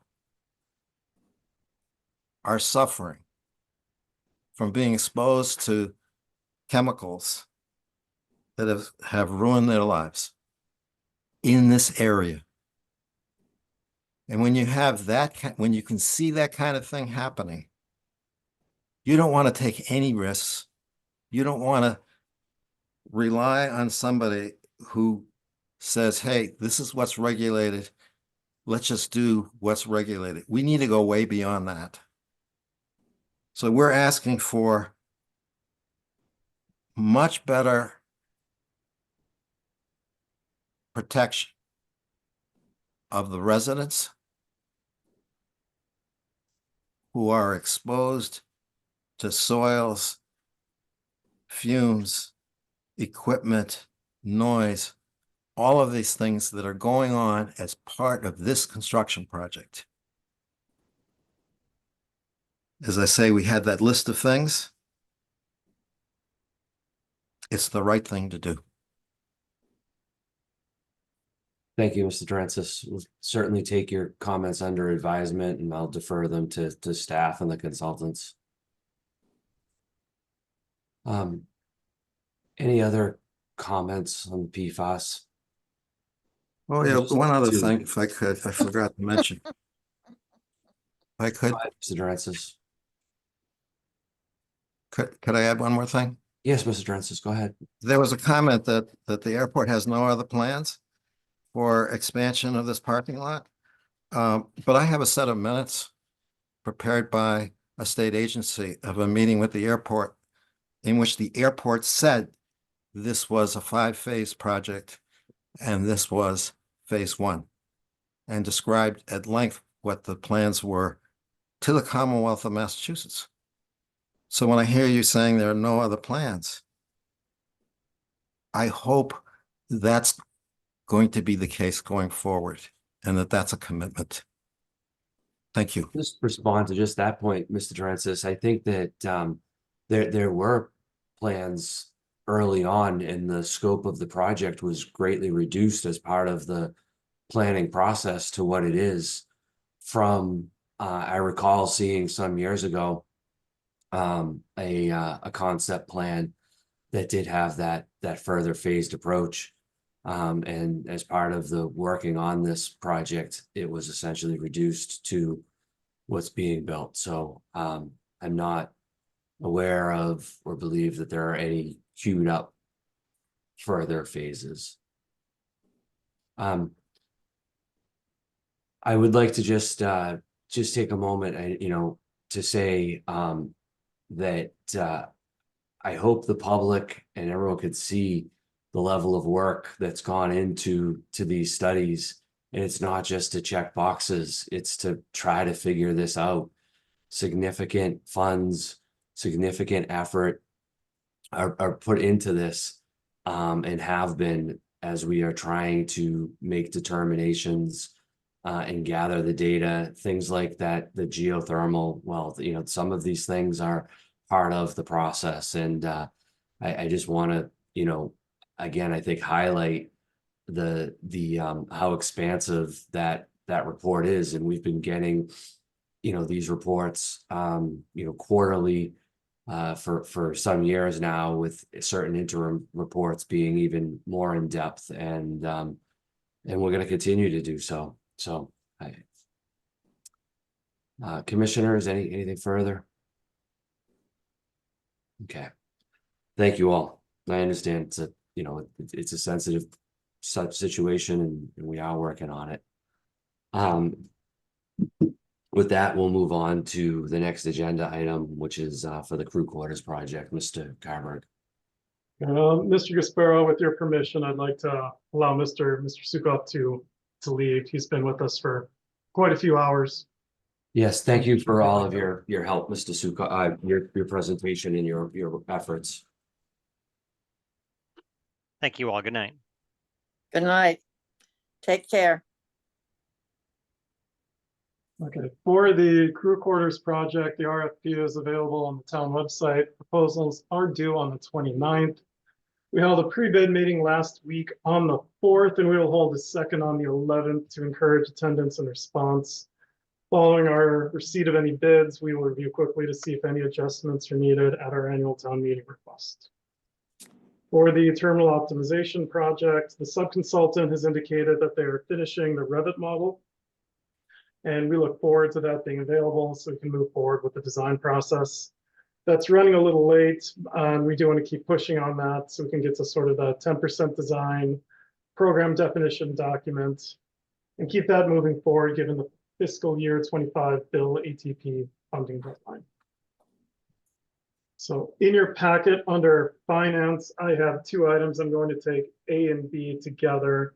They don't require any action. They're just a FYI. The airport's audited financial statements are in the packet for your review. I reviewed them, as has finance manager and town finance. And similarly, the PFC program audit is in your packet. Again, we don't need a motion or adoption on either item. They're just there for your review and for transparency. So for potential capital projects and schedule, town's capital project funding process has begun. We have 3 commission meetings to review our capital request for fiscal year 26. And then we'll begin the capital committee, finance committee, annual town meeting review process. My goal, I don't bring anything forward usually at this time in development, and I don't think Mr. Raptor did either, but we want to take the town's timeline seriously and develop our capital project requests and make sure that they reflect strategic goals of the commission as well. So what I've really done here is as staff, we've thrown an initial list on a piece of paper. This is sort of throwing spaghetti at the wall. Not everything may be here that we're going to end up putting forward through the Capital Commission. Projects may come and go, projects may change. But I wanted to begin that process and sort of put it on the back of your mind for your consideration. Next month, we're going to have a more detailed list of projects and estimates. But related to ramp management, one thing or two items that I put on here initially, because I know it's a point of concern, are 2 new electro tugs for roughly $820,000 total, and 2 new GPU preconditioned air units, sized and capable for Design Group 3 aircraft. Again, one thing I will just let the commission know, one thing we've always tried to be careful with on airport funded projects is not to run our debt to expense ratio up above 10 or 12%. And we've also not done the analysis at this stage. Are there any questions on the potential capital list on projects or areas that you'd like staff to focus on? Commissioners, No, well, thank you for getting it to us in this draft form, and we'll continue to have that on further discussion. Thank you. The Mass DOT grant awards related to the South Apron expansion project have not been received yet. We'll continue to hold those as pending. Moving on to in-person, hybrid, and remote meeting alternatives. The select board has requested that regulatory boards move to a hybrid format. We had discussed this item previously, and most recently, the commission had decided to stay at our traditional date and time in a remote format. Our traditional second Tuesday of each month schedule cannot be accommodated for public safety, but it can be at the trailer. Other dates and times might be available, but we'd want staff to go back and forth with the town on scheduling. We could continue to work on that if there's another day that the commission might like, but there really isn't a lot of availability. My own opinion is if you're moving to a hybrid meeting, it would be in the trailer. My standpoint from sort of the staff and staffing position is that staff are flexible. This is the commission's item to direct. But my only caution is that we may not want to move to hybrid meetings if that's your election until June. I just want to make sure staff are trained in the room AV, and we're looking at a short month between meetings with spring break and some scheduled leave. So otherwise, this is your topic to address and direct. Thank you, Mr. Carberg. Commissioners, are you in agreement with the shift to hybrid at the trailer? Or would you like to see a different format? I would rather see the remote. Unless we could get our regular old time. Well, I'm sorry, did I miss? I thought we could have this time if we were in the trailer. Yes, I'm sorry. This time, our traditional second Tuesday of the month at 5 p.m. is available in hybrid format at the trailer. Oh. Okay, and hybrid meaning how Some in is it person. hybrid? So it's sort of the, certain commissioners can attend by Zoom, the public can attend by Zoom. You can attend in person as well. Oh, okay. So, Yeah. Yeah, that flexibility, that's good. That would be okay. and that's the direction that our appointing, authority has requested. And I think, Mhm. if the public feels that, that's the way that it might be better. I mean, we're not, well, I think there was a bit of a more direction towards regulatory boards for permit granting type situations. We're a little bit different, I think. At the same time, I'm willing to try it out. Mr. Marks, stay Ms. this Topham? late. Excuse What? me, I'm sorry. I can't stay this late at an outside meeting because I can't drive in the dark. So if it's like gets over at 7, I think it's pretty, but we could do that. I could do it. Or I can get dropped off by my children or picked up. If you get dropped off, I'll bring you home. Yeah, I was gonna say, I'd be happy to give you a ride. On my way. All right, that gets that out of the way. We won't leave you hanging there. All right, so if there's no objection, then starting in June, we will move to the hybrid format. Mr. Carberg, could you let the town manager know that too, please? I will. Thank you. Now we're on to the manager's report. Okay. For taxiway golf, work is to restart next week on the 15th, beginning with the adjustment of the taxiway edge lights, second coat of markings, and punch list. At the same time, we'll begin work on the north ramp air carrier card stands. The concrete spec submittal specifically the 7-day break gave us a lot of confidence in the specs, so we won't start work on the 15th at this time. I just will wait for the engineer to give us a formal evaluation of that spec later this week, but it's looking good. For the airport master plan, we have 2 meeting update notices. The TAC stakeholder group will meet on May 15th from 1 to 3 p.m. That's a hybrid meeting. The announcements will be emailed out soon. And then as part of that master plan process, we have a public open house, which we are also holding on the 15th here at the airport terminal from 6 to 8 p.m. The format will be senior airport staff and consultants talking with interested and attending members of the public, really utilizing a system of display boards set up around the terminal. I intend to ask Crosswinds to provide some catering for the public as well, since that takes place during dinner time. For the terminal, I'll discuss that. For our ARF truck that we are purchasing on an AIP grant, we have now formally specified that we will take delivery with the Solberg F3 foam. F3 means fluorine-free foam. So from its inception, this new ARF truck will only contain and utilize the fluorine-free product that is now available on what the FAA calls its qualified product listing. So it's available to airports to use in certificated vehicles. For the runway 624 center line, we're anticipating 2 3-day closures this fall to accommodate that work. Our consultant is working on the AIP application submittal to the FAA now, and we'll also review it in our tenant meeting call on Thursday. Boyana, if you don't mind sharing that, that image of the fuel farm loading rack, I'll get to that momentarily.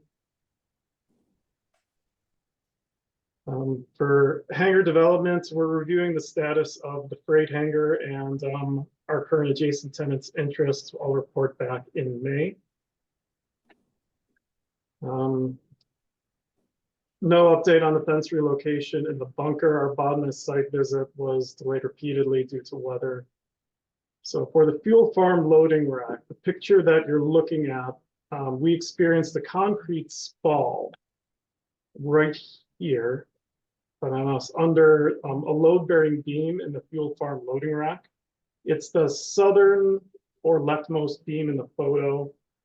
We had the weld structurally evaluated, and the white X's show the areas where the concrete is in pre-failure. This is likely due to age, long-term rainwater intrusion, and periodic expansion in the style of construction.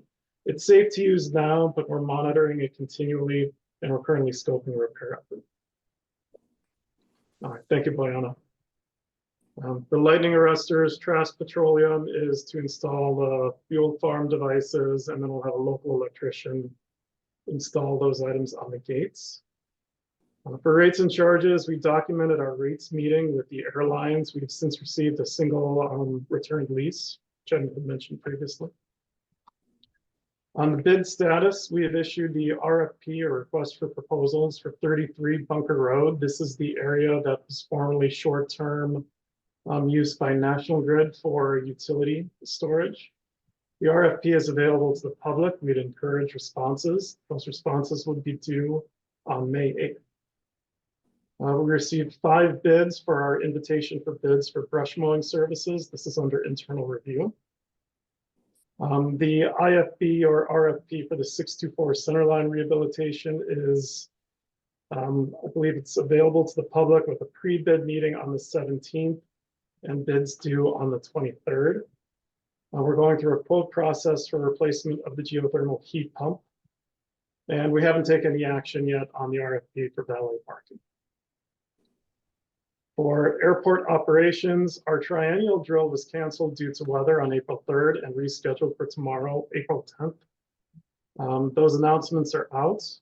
We're currently ready and grateful for our mutual aid partner assistance and volunteer efforts of the high school, especially dealing with the 1-week delay.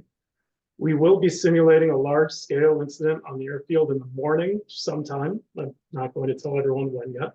We do want to surprise them.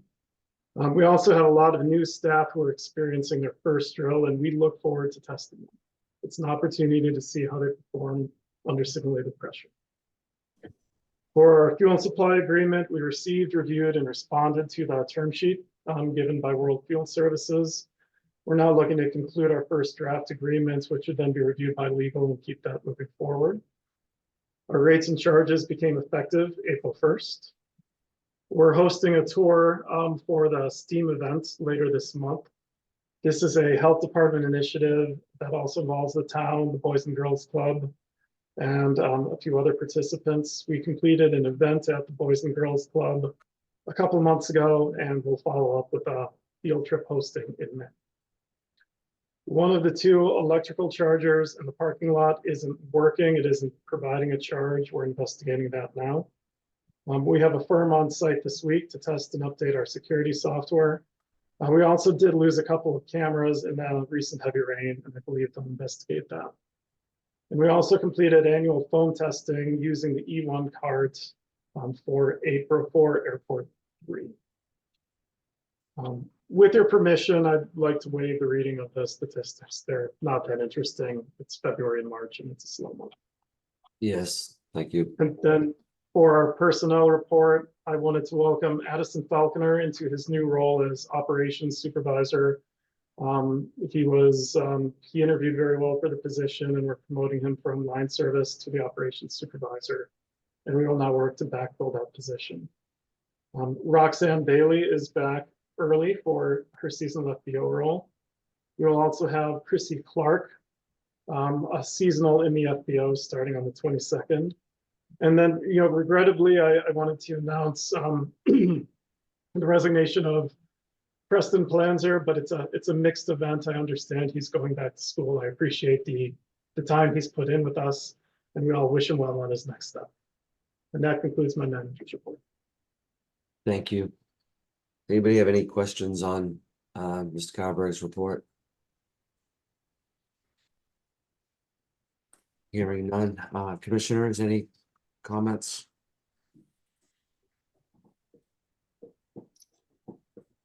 Public comment for items that weren't on the agenda? Hearing none.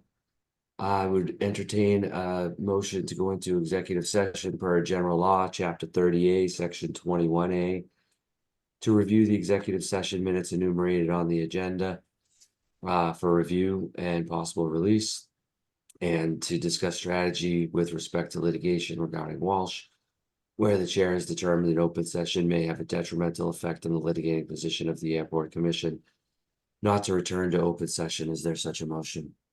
I'll make that motion. Second. Ms. Topham, how do you vote? Aye. Ms. Planzer? Aye. Mr. Marks? Aye. The chair votes aye.